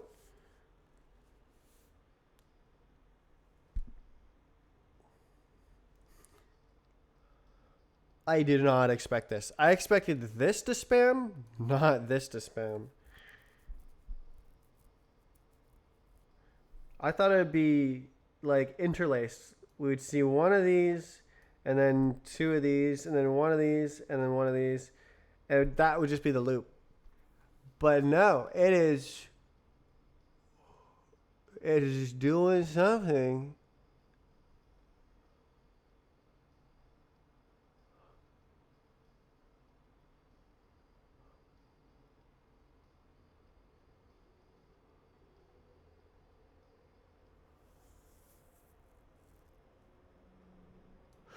So something is not running the mouse interpolator. Pre-process, post-process. So like I gooey.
What?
Mostly idle.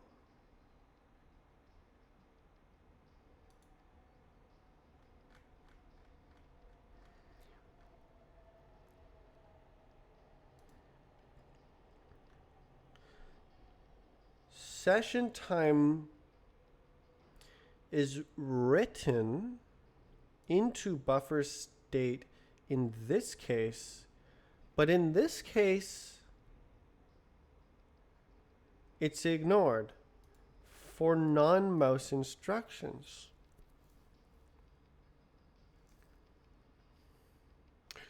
But that's correct because it's like it represents the time of the last mouse instruction.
Why did it stop? Like this looks perfect. So it died, and then it went, hello, 448, 4481, Jesus, 44815, 44816, 44818,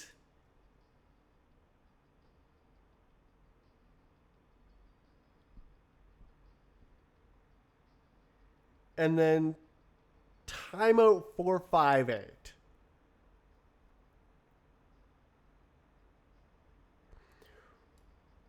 Why is there an event every 0.01 milliseconds? What?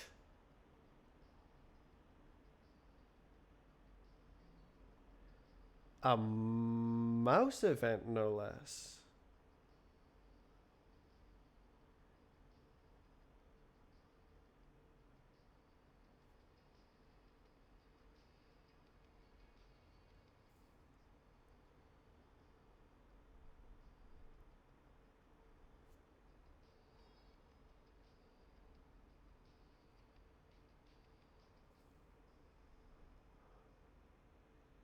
Oh.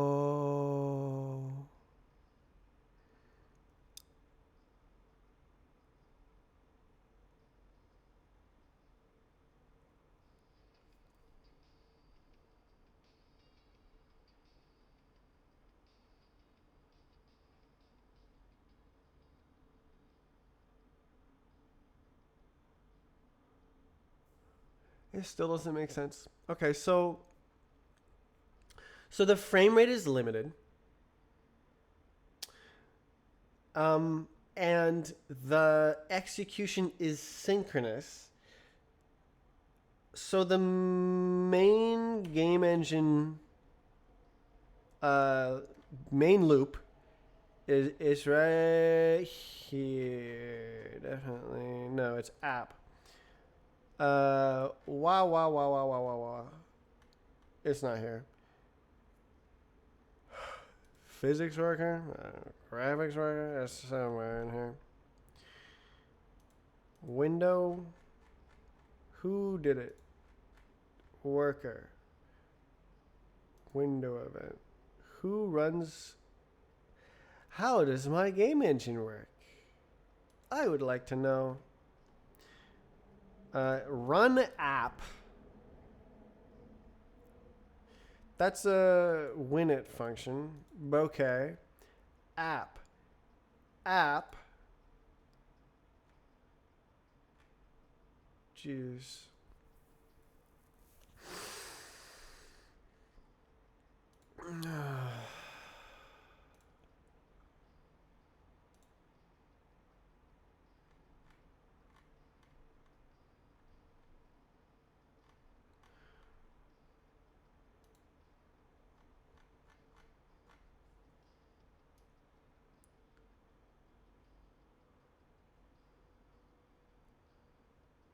Where's the loop, man? Anyways, it's running at 200 FPS, done 195.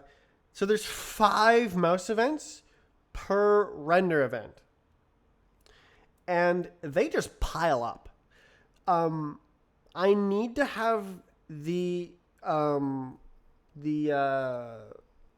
window thread be a dispatch thread so that it doesn't do that. And it just immediately responds to any OS events. And its only job is to like always be ready to immediately receive the OS event, put a timestamp on it, and then dispatch it to the relevant part of the program. But I don't have that right now.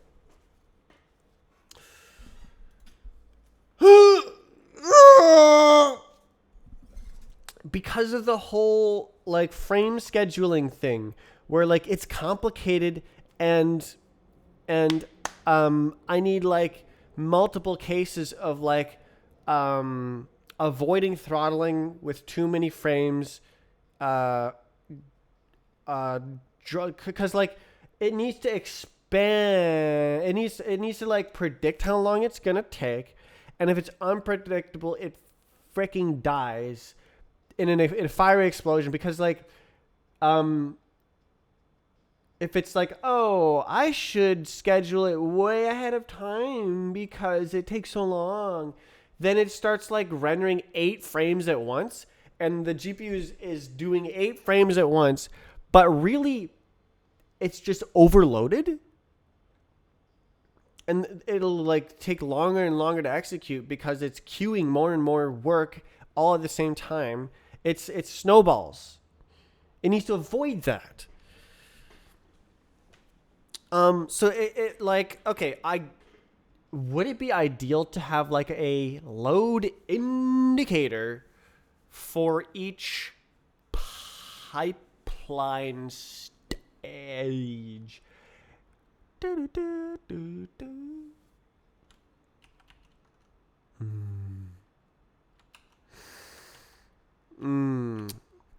I guess you.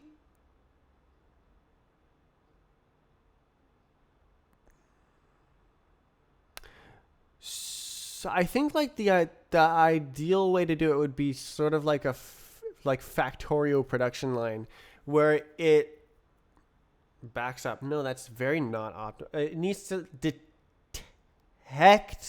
the bottleneck and throttle everything to keep the bottlenecked component fed, but no more.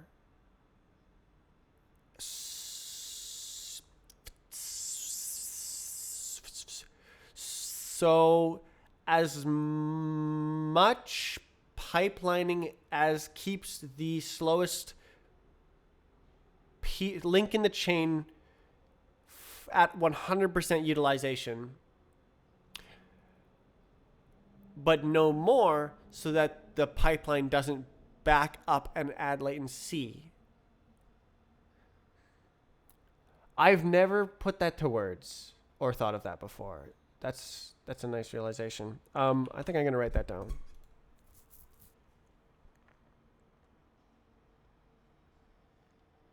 Seems obvious. Now that I've thought of it. Graphics, and input.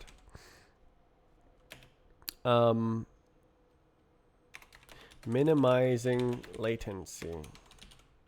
The optimal latency strategy is to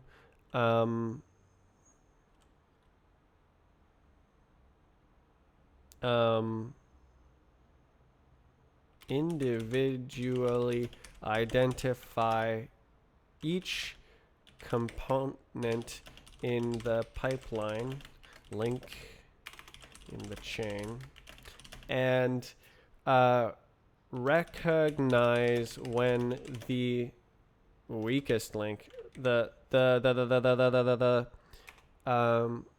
the pipeline is bottlenecked, weakest, and throttle to keep the weakest link fully loaded, but no, without inducing cascading failure.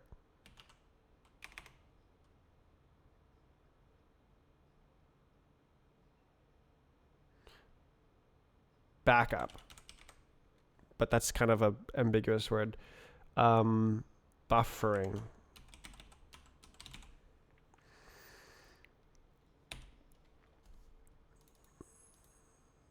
A buffering snowball.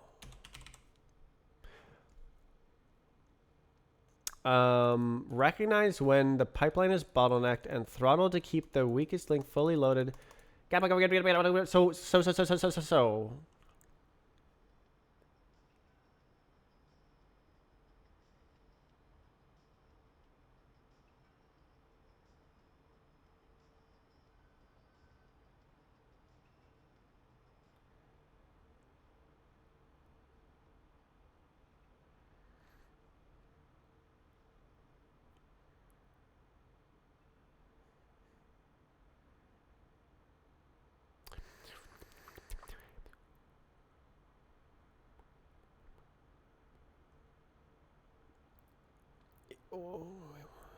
I'm imagining a mailbox and like houses on a street or something, and then the people in the houses are your workers, your links in the chain, your pipeline stages. You put mail in the first house on the street into the mailbox. The mailbox can contain one piece of mail and no more, and then the first person works on the job you gave them, and each person has a different job. So physics simulation and graphics rendering, we can just go for those two at this moment. So you're like, here is the latest input, run it, and then it does that as fast as it can and tries to put the mail in the next mailbox on the house down the street. But if the mailbox is full, it has to wait, and that's bad. But the chain has there's a minimum latency possible for the chain. And if there is no buffering, that minimum latency is achieved. So I think that's equal with a mailbox with capacity 1. Oh.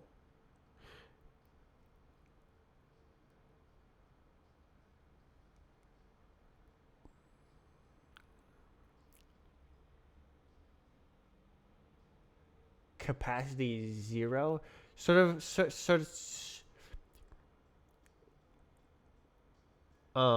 Yeah, it's more of like a baton pass. So like it would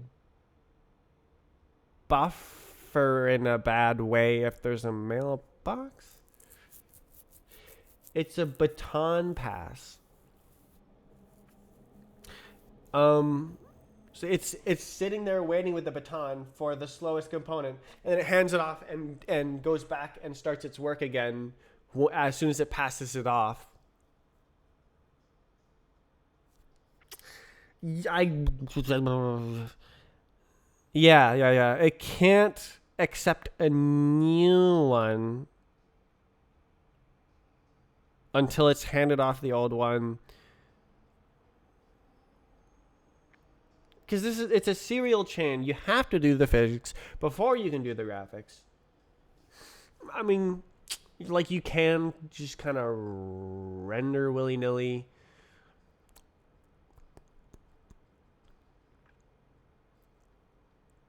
But the physics is so fast and the graphics is so fast.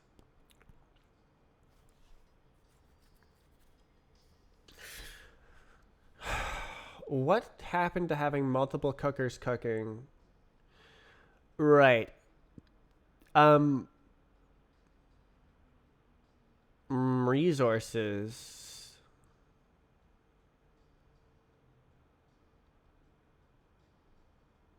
Is this a directed acyclic graph? Yes, but it doesn't need that complexity.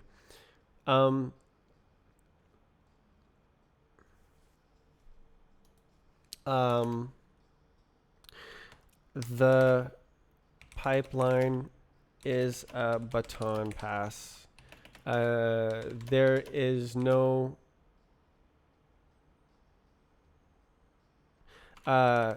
each stage has to wait for the next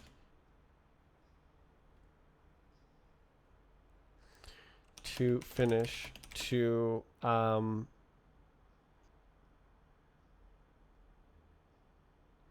forward its work. It's pass the baton to submit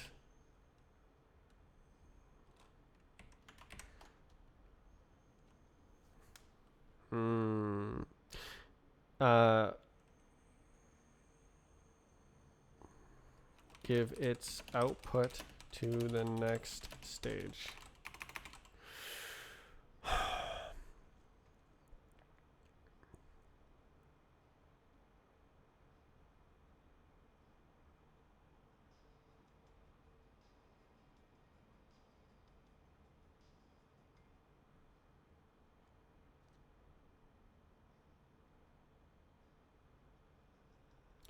Is that perfect scheduling?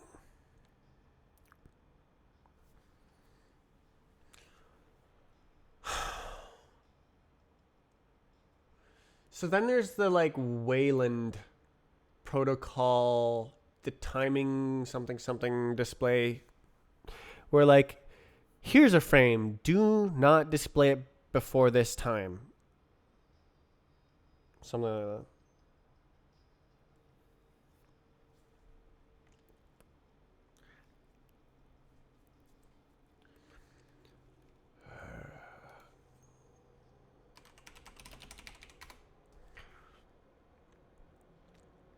Help. FIFO. No way. Well, consider the following content update. Update readiness. Protocol provides a way to use the completion of display refresh cycle as a readiness constraint. Warning. Testing. Hey yo.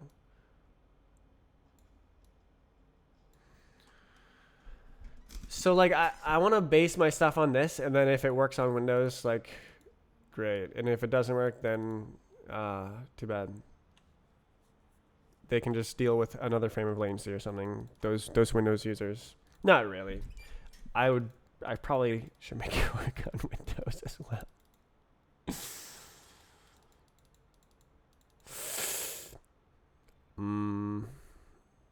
Manager already exists.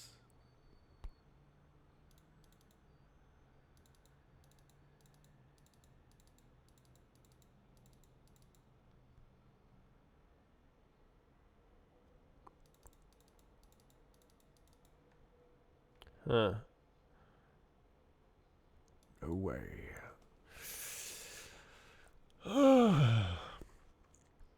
Sway does not have it.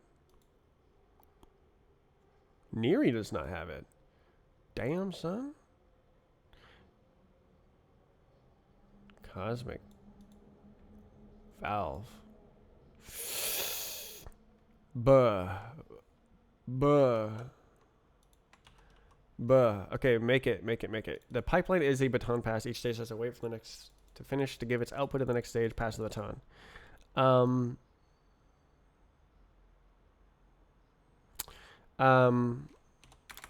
A frame should be scheduled at the latest possible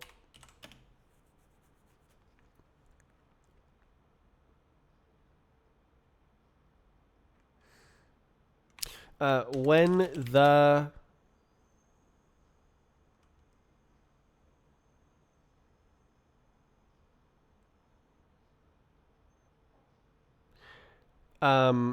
first stage becomes unoccupied.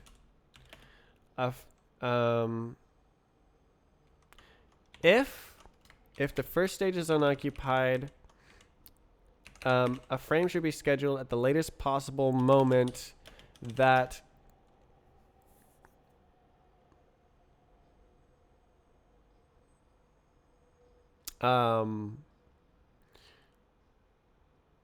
is the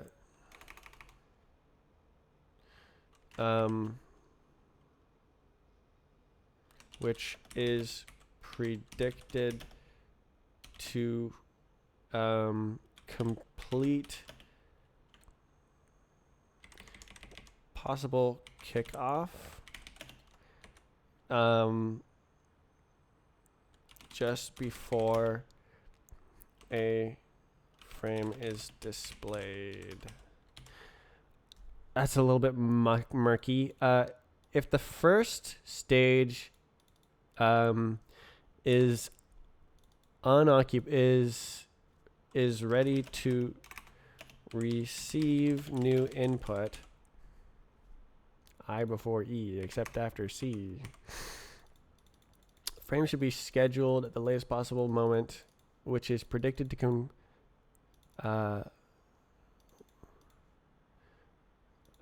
to the pipeline just before a frame is displayed.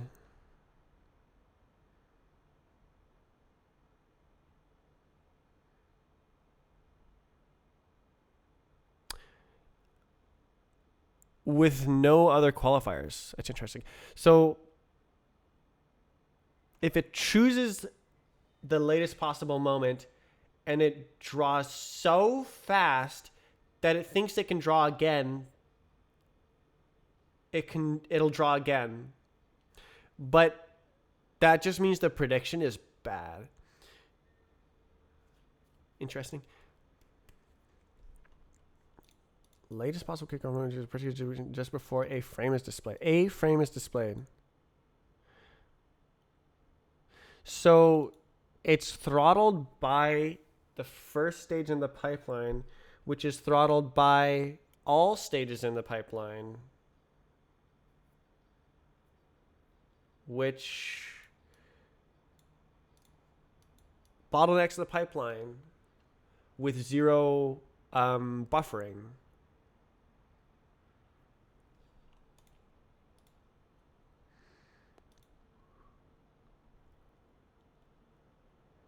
Not bad.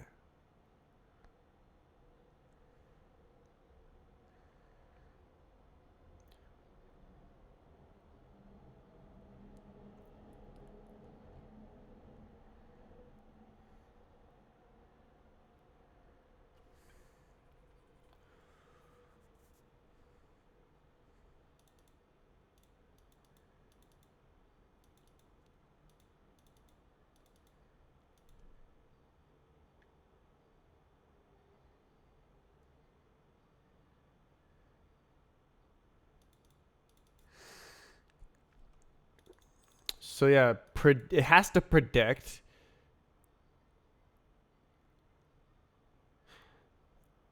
So that's why it's so valuable to have a consistent render time and simulation time, which I kind of have just because it's so fast.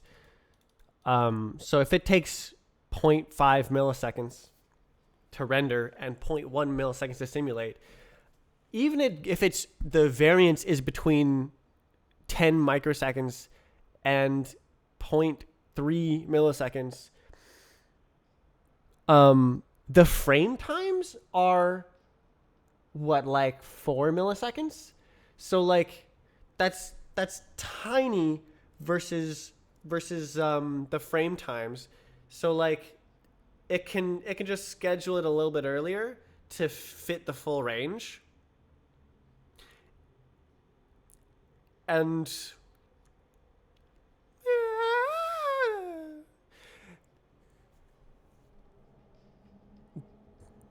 yeah, there's sort of an aggressiveness factor you could have that like would lead to missed frames. Yes. So cool. So what if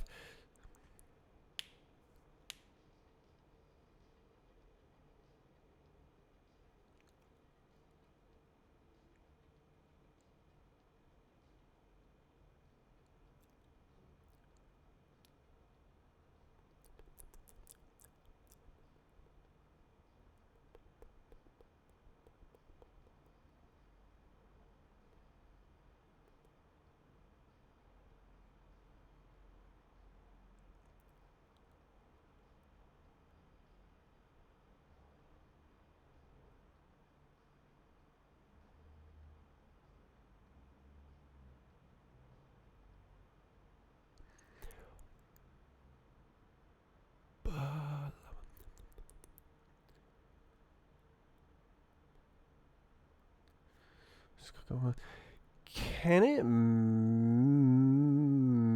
miss? Thinking about multi-threading input.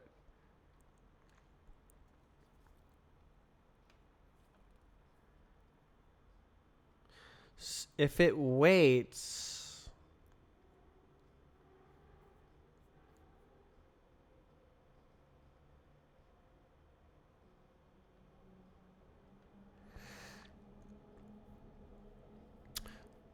so it's like simulating physics in the background. But that's part of the pipeline, so it would become occupied and then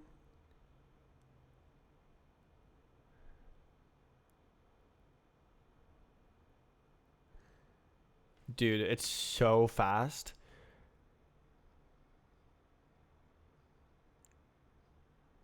Four 44816. It's running at like 10,000.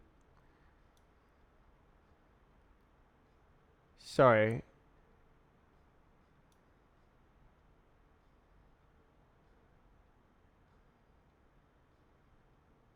A 100,000 FPS? The physics takes 10 microseconds. No way. Well, yes, it can do nothing. That's right. It just traces the BVH, finds nothing. So the physics takes between 10 microseconds and like 0.2 milliseconds or something. 60,000 FPS. Like TPS, ticks per second. Not the same thing.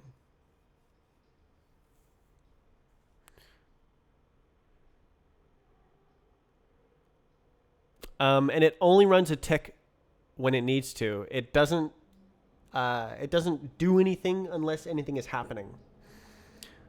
I wonder if that would show up. No, maybe. Let's see.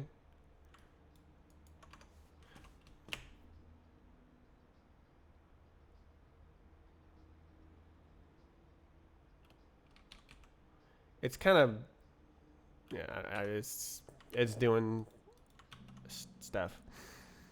Um, I made a little demo previously where you can watch it. Okay, who did this? Who made this big mess? Okay, go away. Wow, wow, wow, wow, wow, wow, wow, wow. What's this?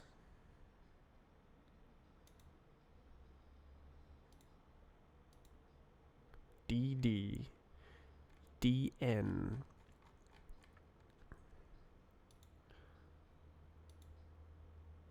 Where's my demo? You could watch it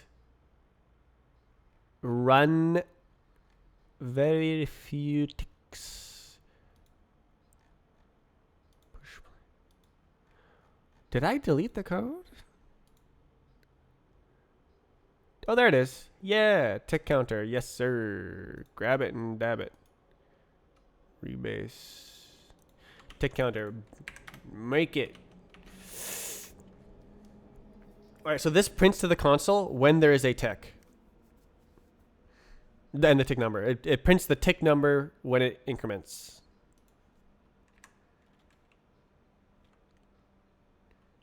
Nobody wants... All right. It's running a lot of tick. It's running one tick per mouse movement.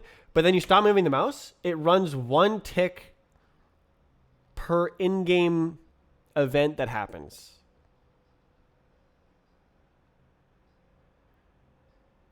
One game tick. Oh! Uh-oh.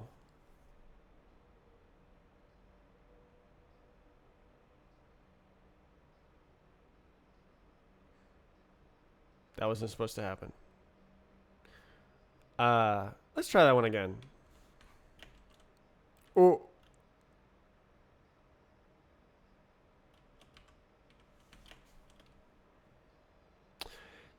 We are witnessing time travel. What did I do? What did I do wrong?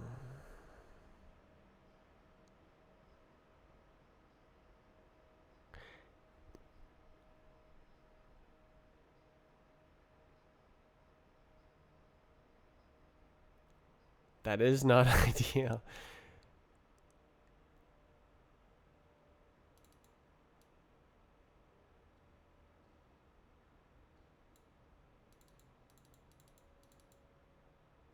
Oh. It was like right here. Right. State dot body dot position equals.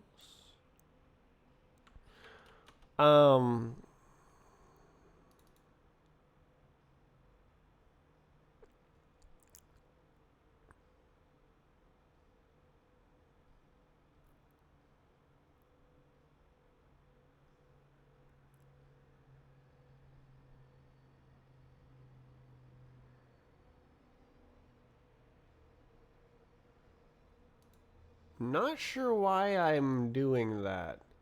Let's not do that.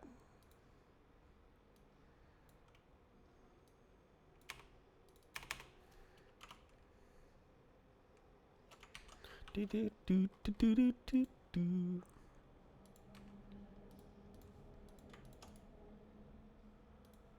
Is that the bug? It's gotta be. Because it was working before. That position.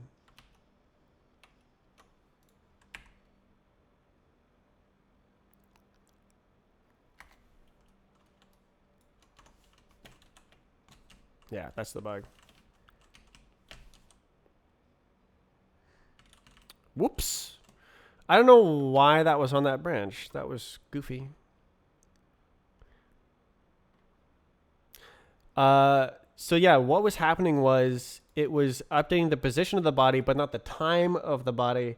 So you strafed in the past with your future position, and then it extrapolated from there, and you teleported because you changed your past. very complicated system because it's doing parabolic mesh tracing where it's extrapolating the current trajectory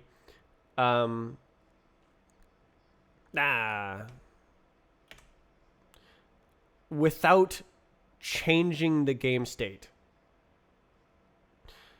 So it's predicting what's going to happen, and it predicts that nothing is going to happen between the last time it ran a physics tick and the current time, unless it hits something, and then it does that single operation. Very, very neat. And that is a very brittle way to do physics. Very error prone. But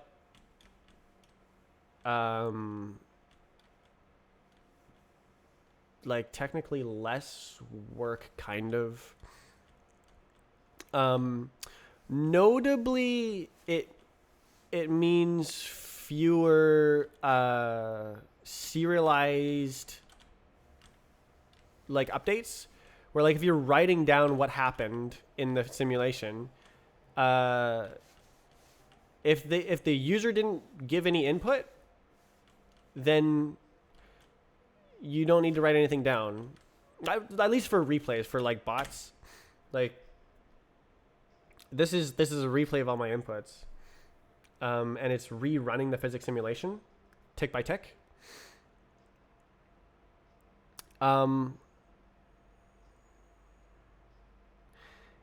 There's like two levels to this. There's the user input level, and that is like the replay. So you need to save the inputs, at least the inputs.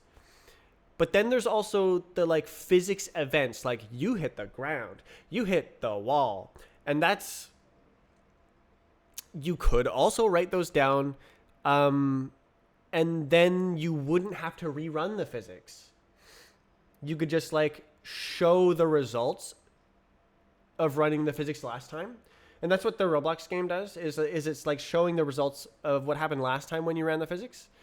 But that's more data, because now you have to like remember which objects you hit and where you went, instead of just what keys you pressed. But it is much faster. So I could like bake out the replays,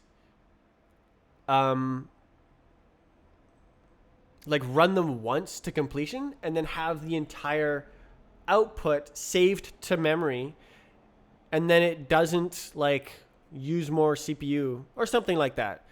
There's like layers and optimizations and subtlety and intrigue and programming. Neat.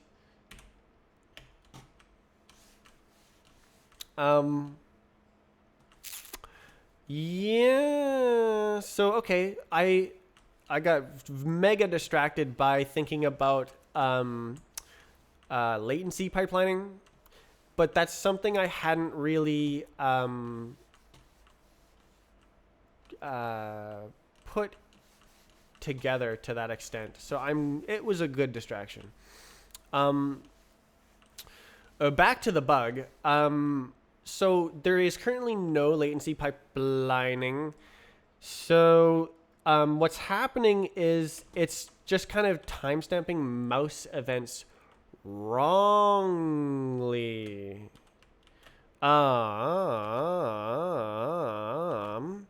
So it goes like, yes, sir. There was a mouse event at come on. Damn. Can't surf up. There was a mouse event at 10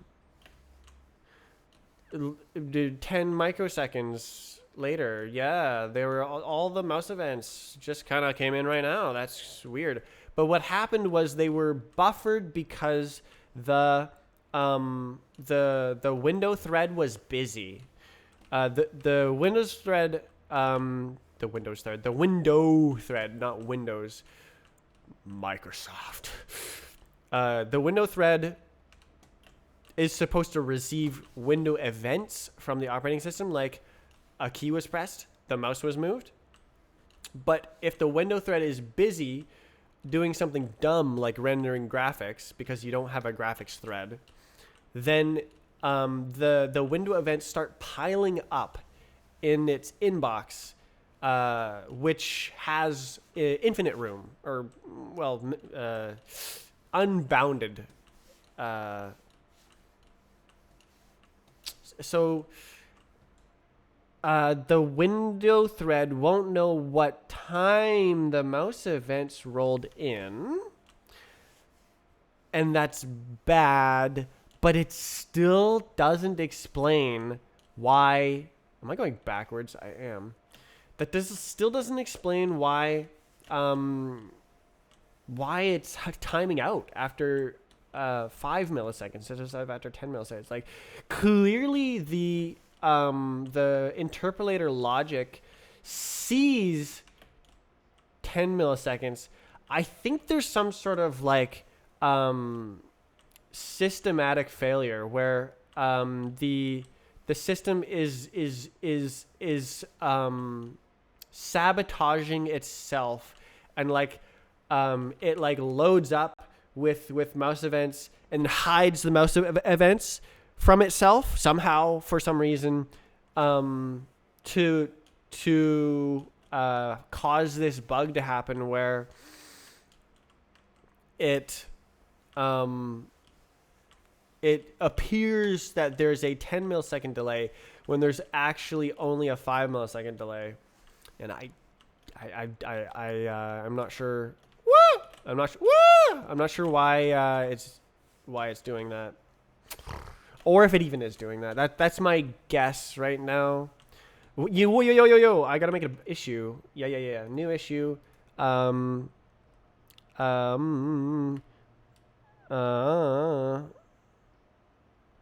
Mouse interpolator low FPS at buggy at low FPS.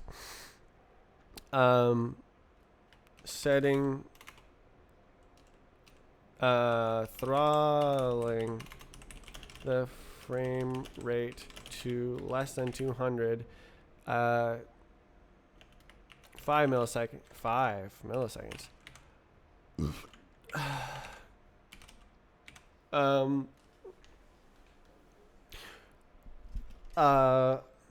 Breaks the mouse interpolator for some reason. Events.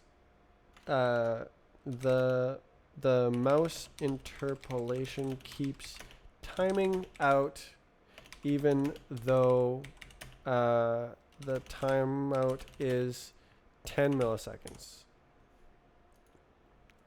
Ugh.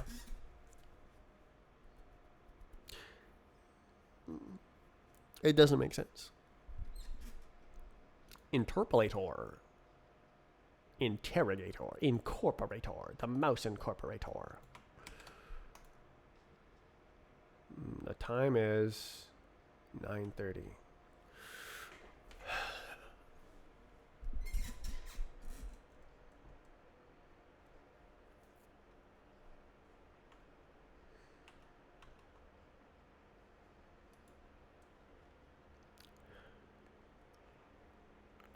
La la la.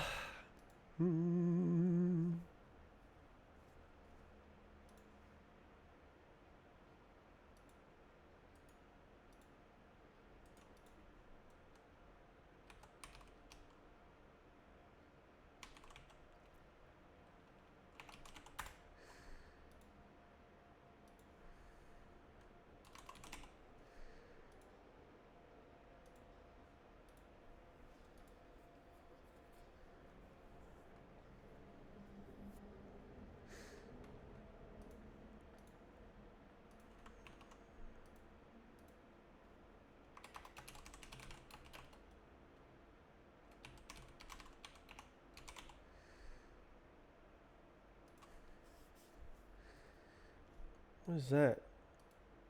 Oh. Digga digga digga digga.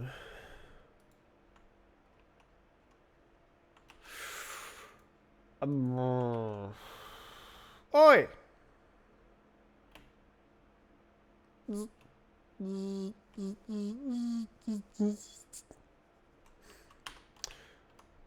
R.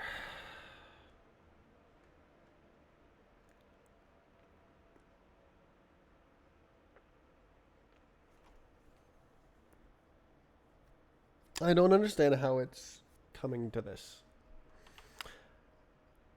Why did it have to end this way?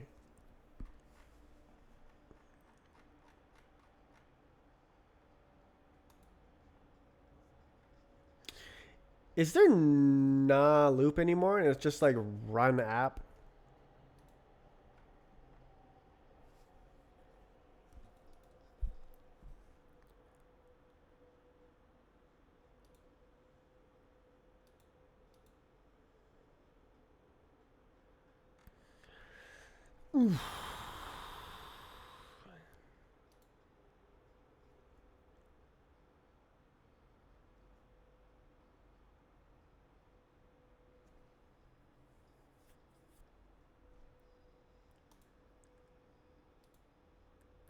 About to wait, about to wait.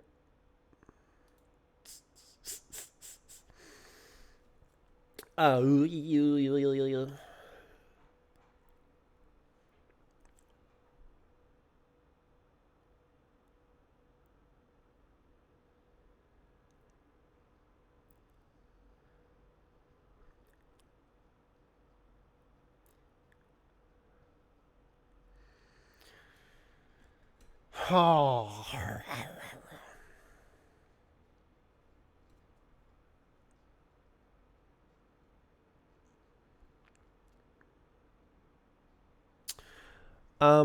What the surface doing? Auto no vsync present mode FIFO. We want immediate. Presentation frames are not queued at all. The moment the present command is executed on the GPU, the presented image is swapped into the front buffer immediately. Tearing can be observed. Also known as vsync off. Presentation frames are kept in a single frame queue. Every vertical blanking period, the presentation engine will pop a frame from the queue.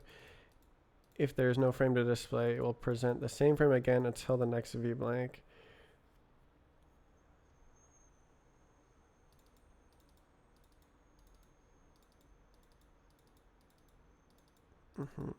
No tearing will be observed.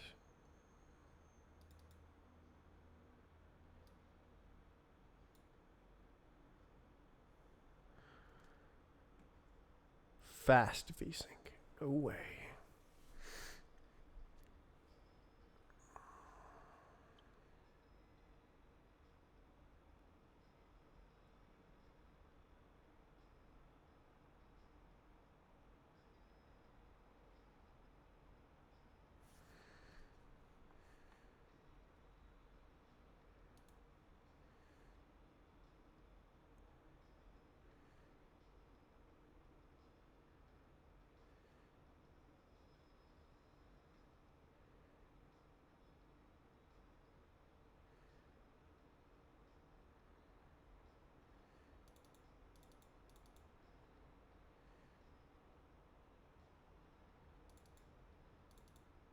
Neat. So I do want to keep this.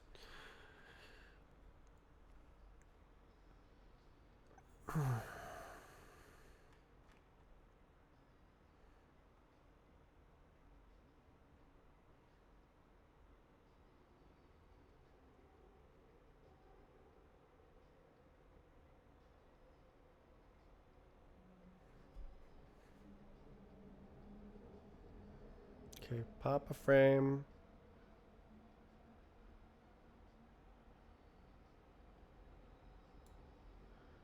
The queue to display.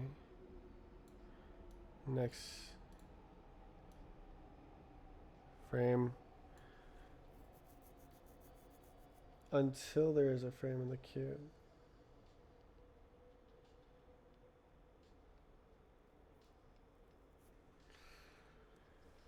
Oy, oy, oy. I don't really know the difference here.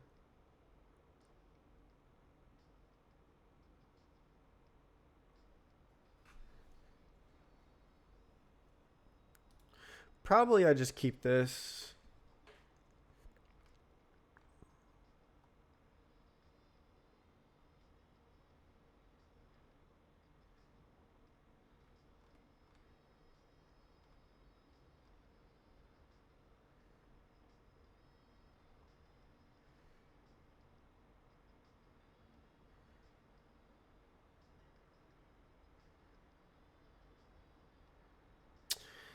Yeah, I think that there doesn't need to be a user setting here, because effectively, what I'm designing here is vsync on and off at the same time, where the game logic runs at infinity FPS, and the rendering runs just before the monitor displays to get vsync and lowest latency. So it's just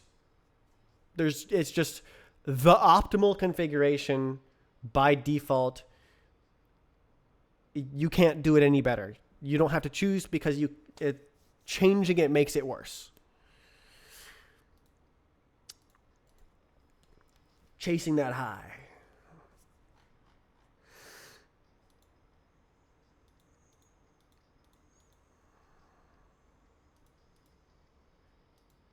How do I turn off vsync?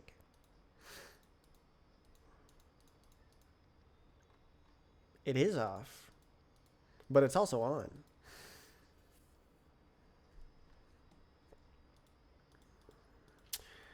Arg, yarg, gar, yar.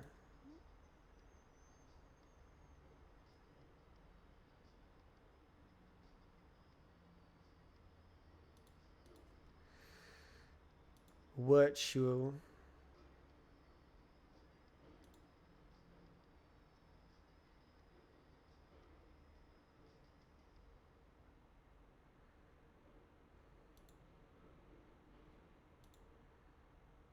Isn't this iter?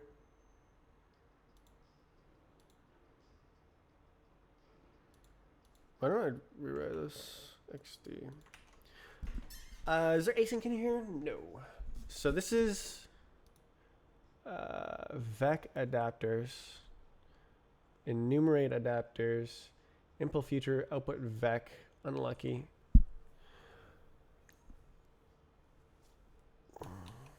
Hmm. 3 years ago. Good God.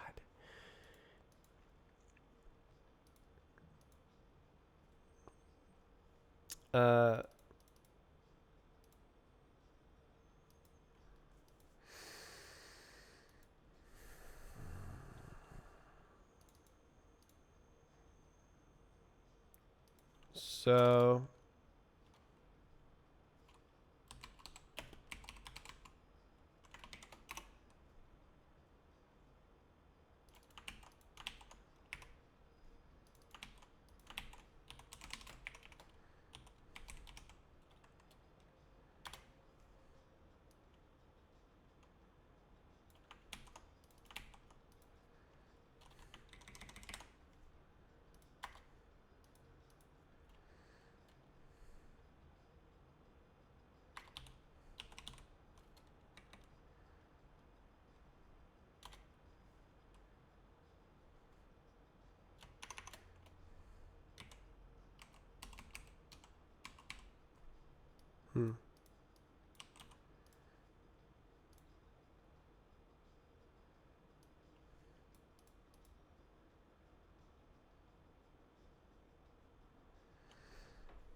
wait, what?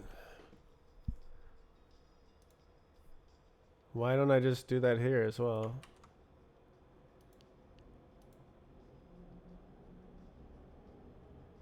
Oh, I'm dummy.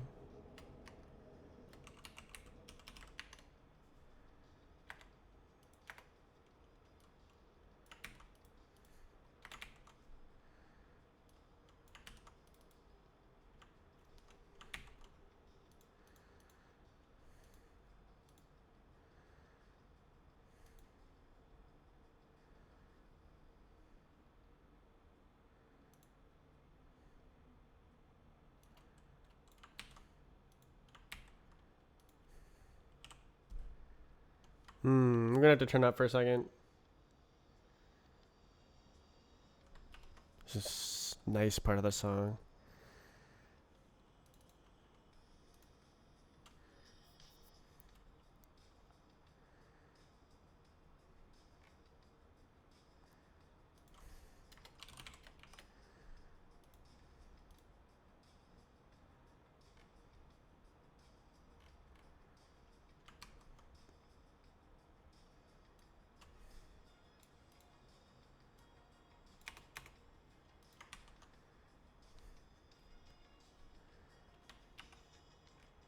Isn't that nice?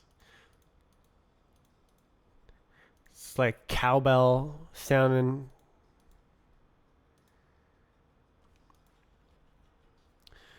Well, that's simpler.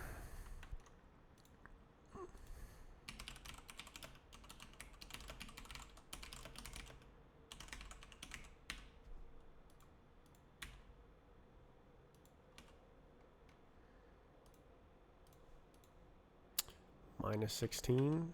GG. Oi, oi, oi, oi, oi. So enumerate adapters. Is there another function? Future move weight collect. My good feller. In inner enumerate adapters, pin box pin future. Can't I just like get that?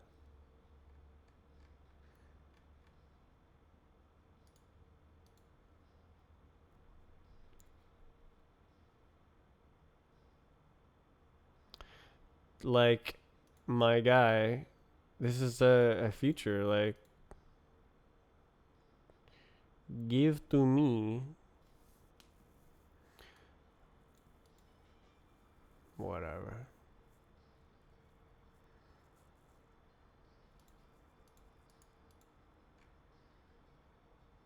Oh jeez.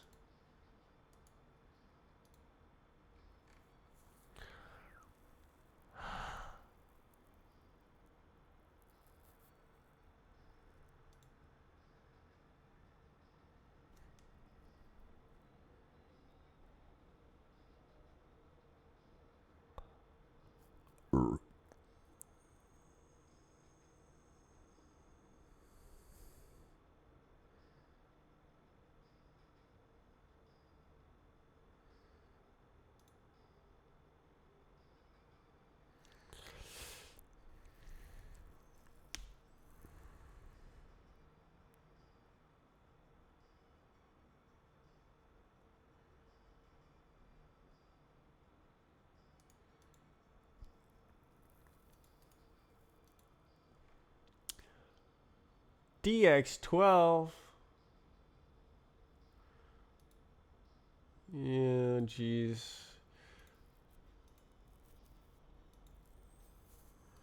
Got arc all up in here. All right. Surely it still works, right?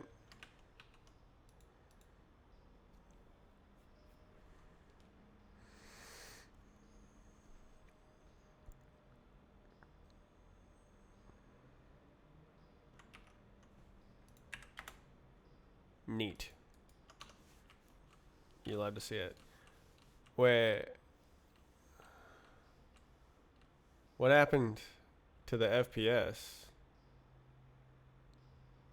Oh.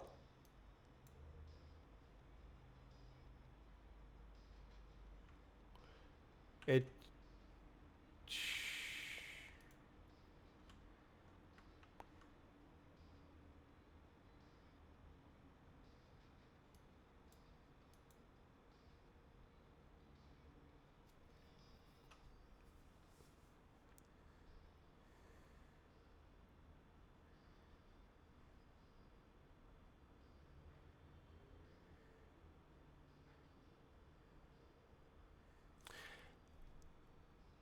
Um. No.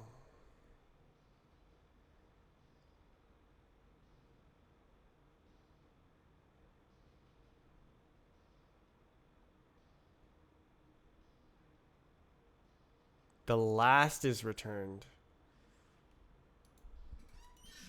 Not good. The last is returned is so bad. Alright. Reverse it. Away.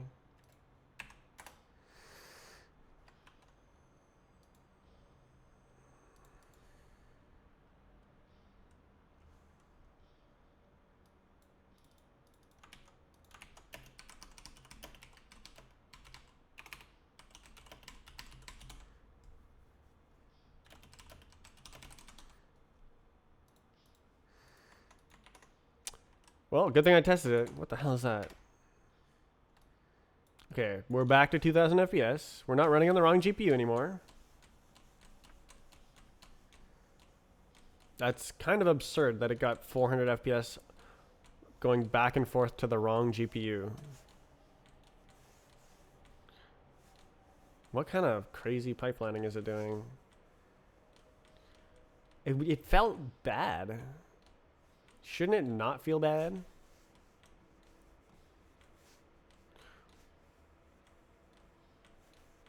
If it's 400 FPS?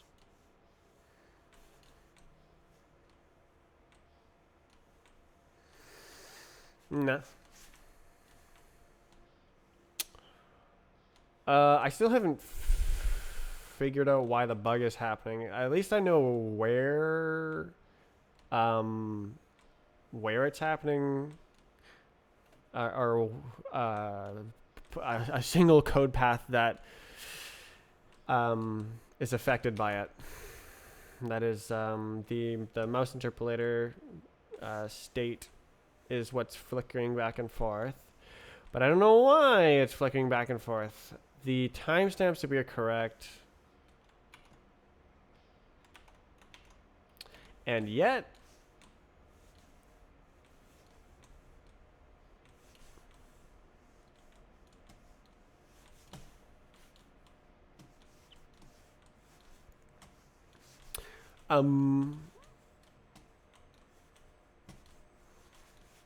oh, priorities, eh?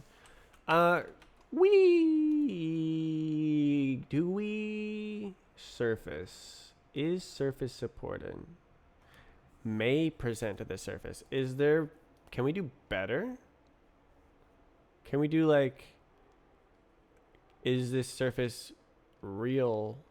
Who did this surface?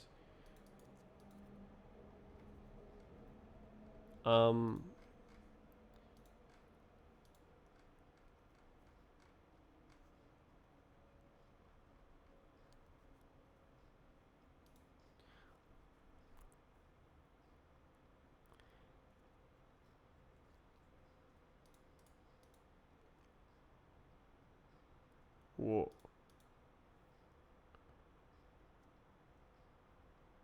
I sneeze.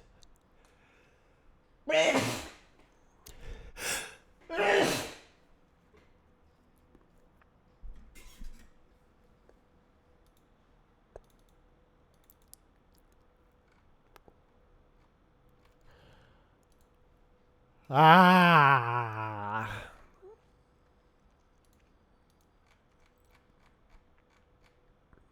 As hell. Bro, like, there's a texture on a GPU. Like, just tell me which GPU it's on. Like, the compositor is displaying to a screen. The screen is plugged in the GPU. I want to use the same GPU that the window is going to draw on.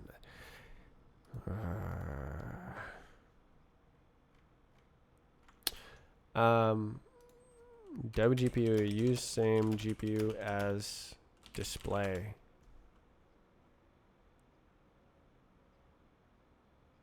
That didn't. Can use, but may require correct GPUs to select. That's what I'm trying to do. You can select a GPU by selecting the GPU. Thanks. Alright, I'm going to not use high reasoning effort. That is... It takes too long. ChatGPT, go. Go, my scarab. Run, my child.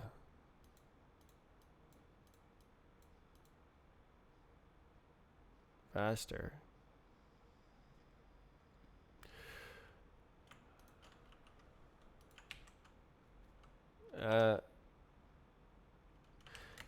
How do I select the same GPU as the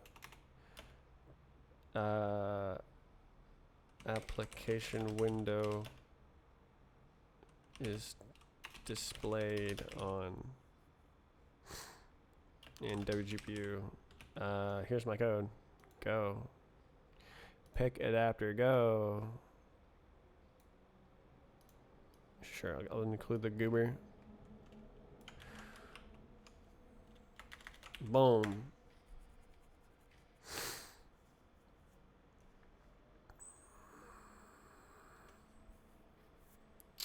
Surely there's some function, right? Like get winit GPU preference.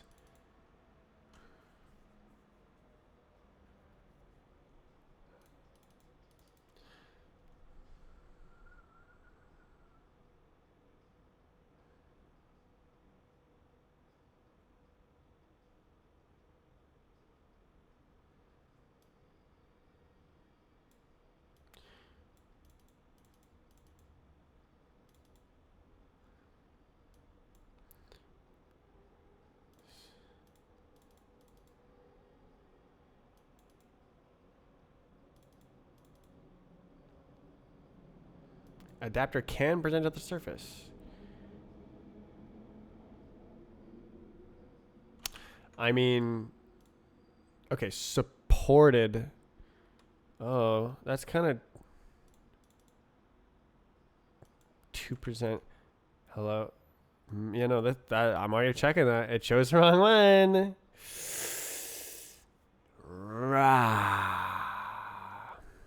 Instance. Who is instance?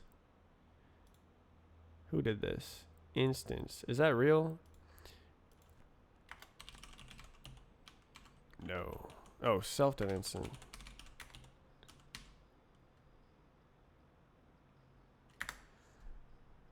Am I already calling this function?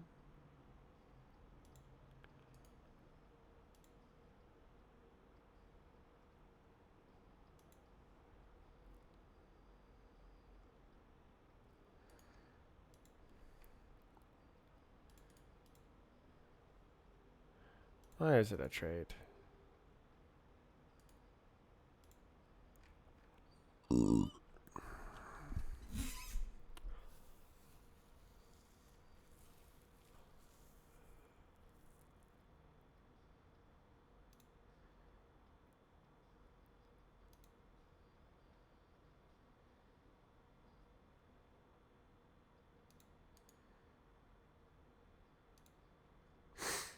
This is in no, okay.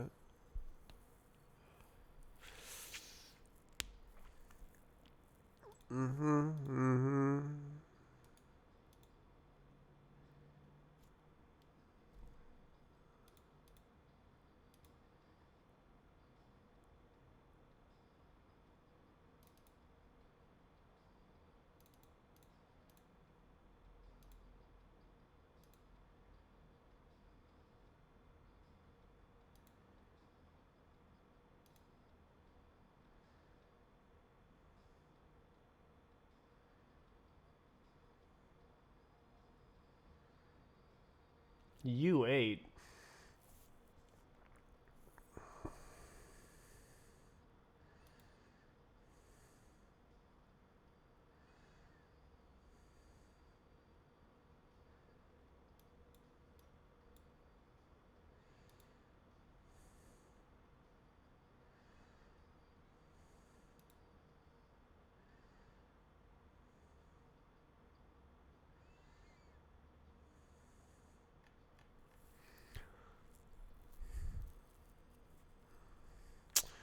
Yeah, see the problem is that it's compatible.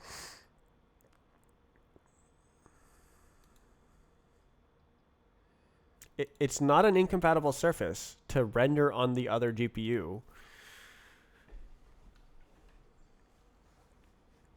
But I want to like know if it's trying to render on the wrong GPU, and it just looks impossible to tell because it's all like transparently handled behind the background. Whoa, you have no idea you're rendering on the wrong GPU and getting 1/4 of the performance. Wouldn't it be nice if I could know that and not do it? Okay. Surely this is real, right? We can just kind of blast it and we go, right? Dot backends.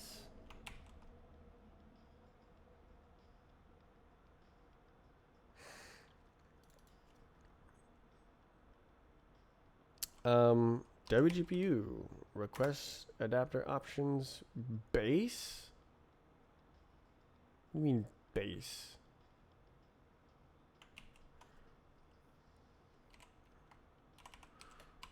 Request adapter options.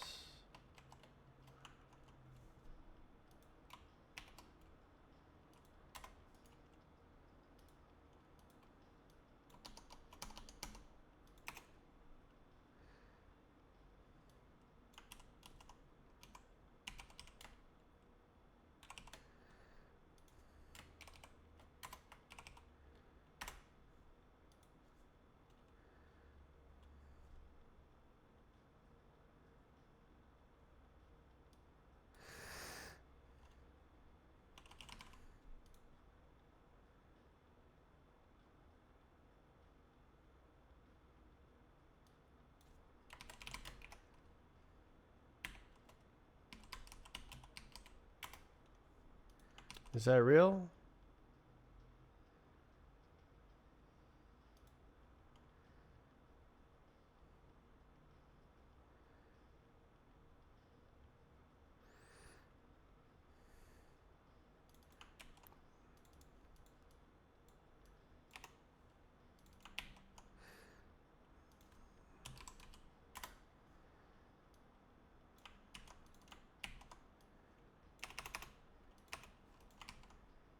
Surely. Uh-oh.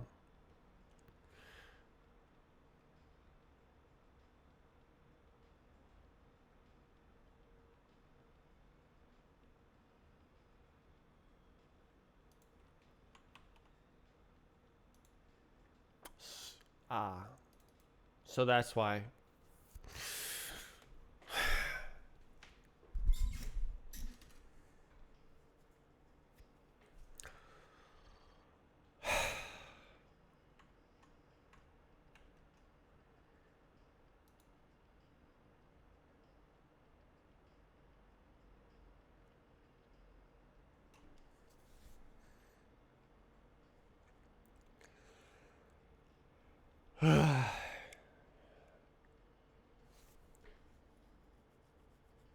I do not have optional features at the moment.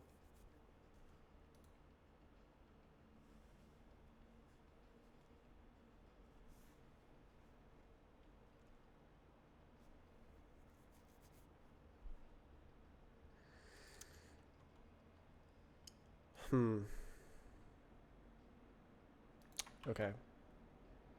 Unlucky.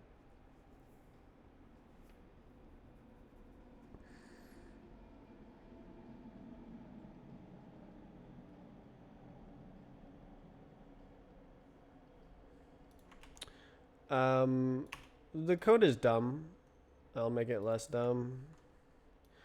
Let adapter equals dot expect.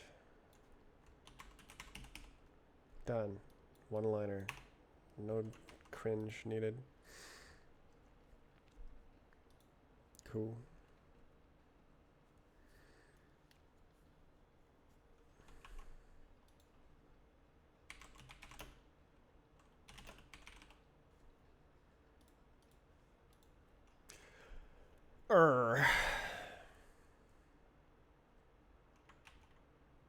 Dong.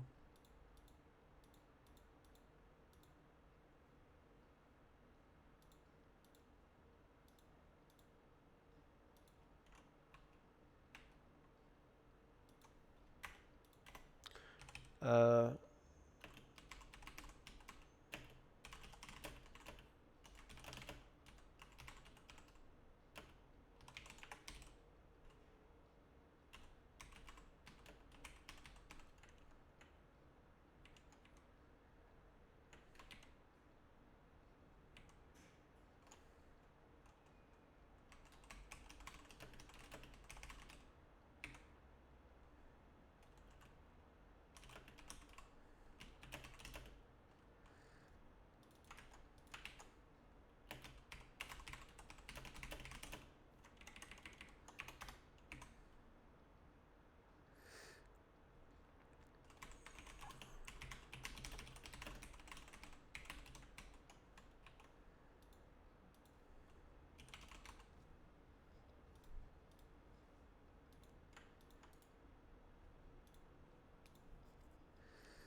Nino Burrito.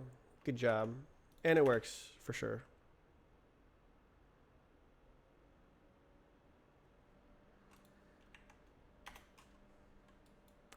We're not running on the second GPU or some crap.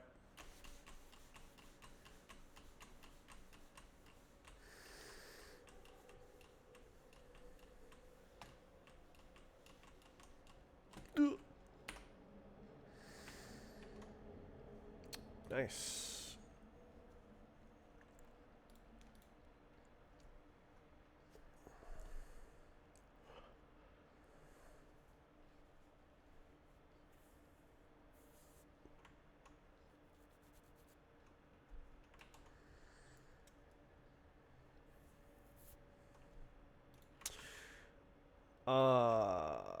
Yeah, I still don't know anything about how it works, or how, why the bug is happening. I did write it down, right? Yep. Good job. Well, it should be about time to work. I will preemptively do it.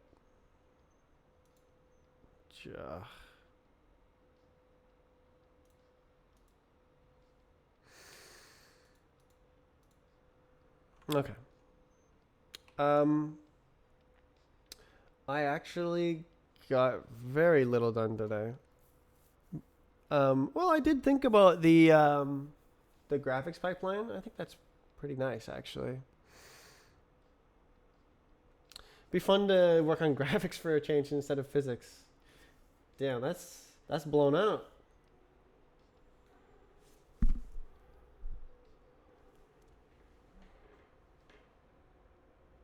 If I point the camera up there, it should. Yeah. Those are my new blinds. Wow.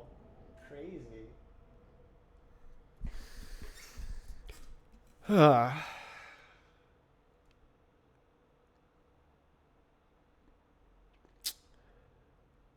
I'm getting, well, I was about to say like I'm getting worse at debugging things. That remains to be seen.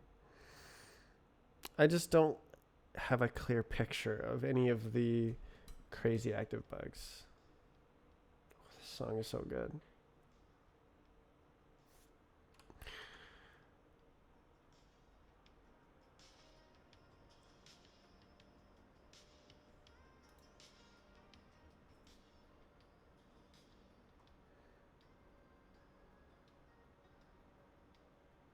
This is the song.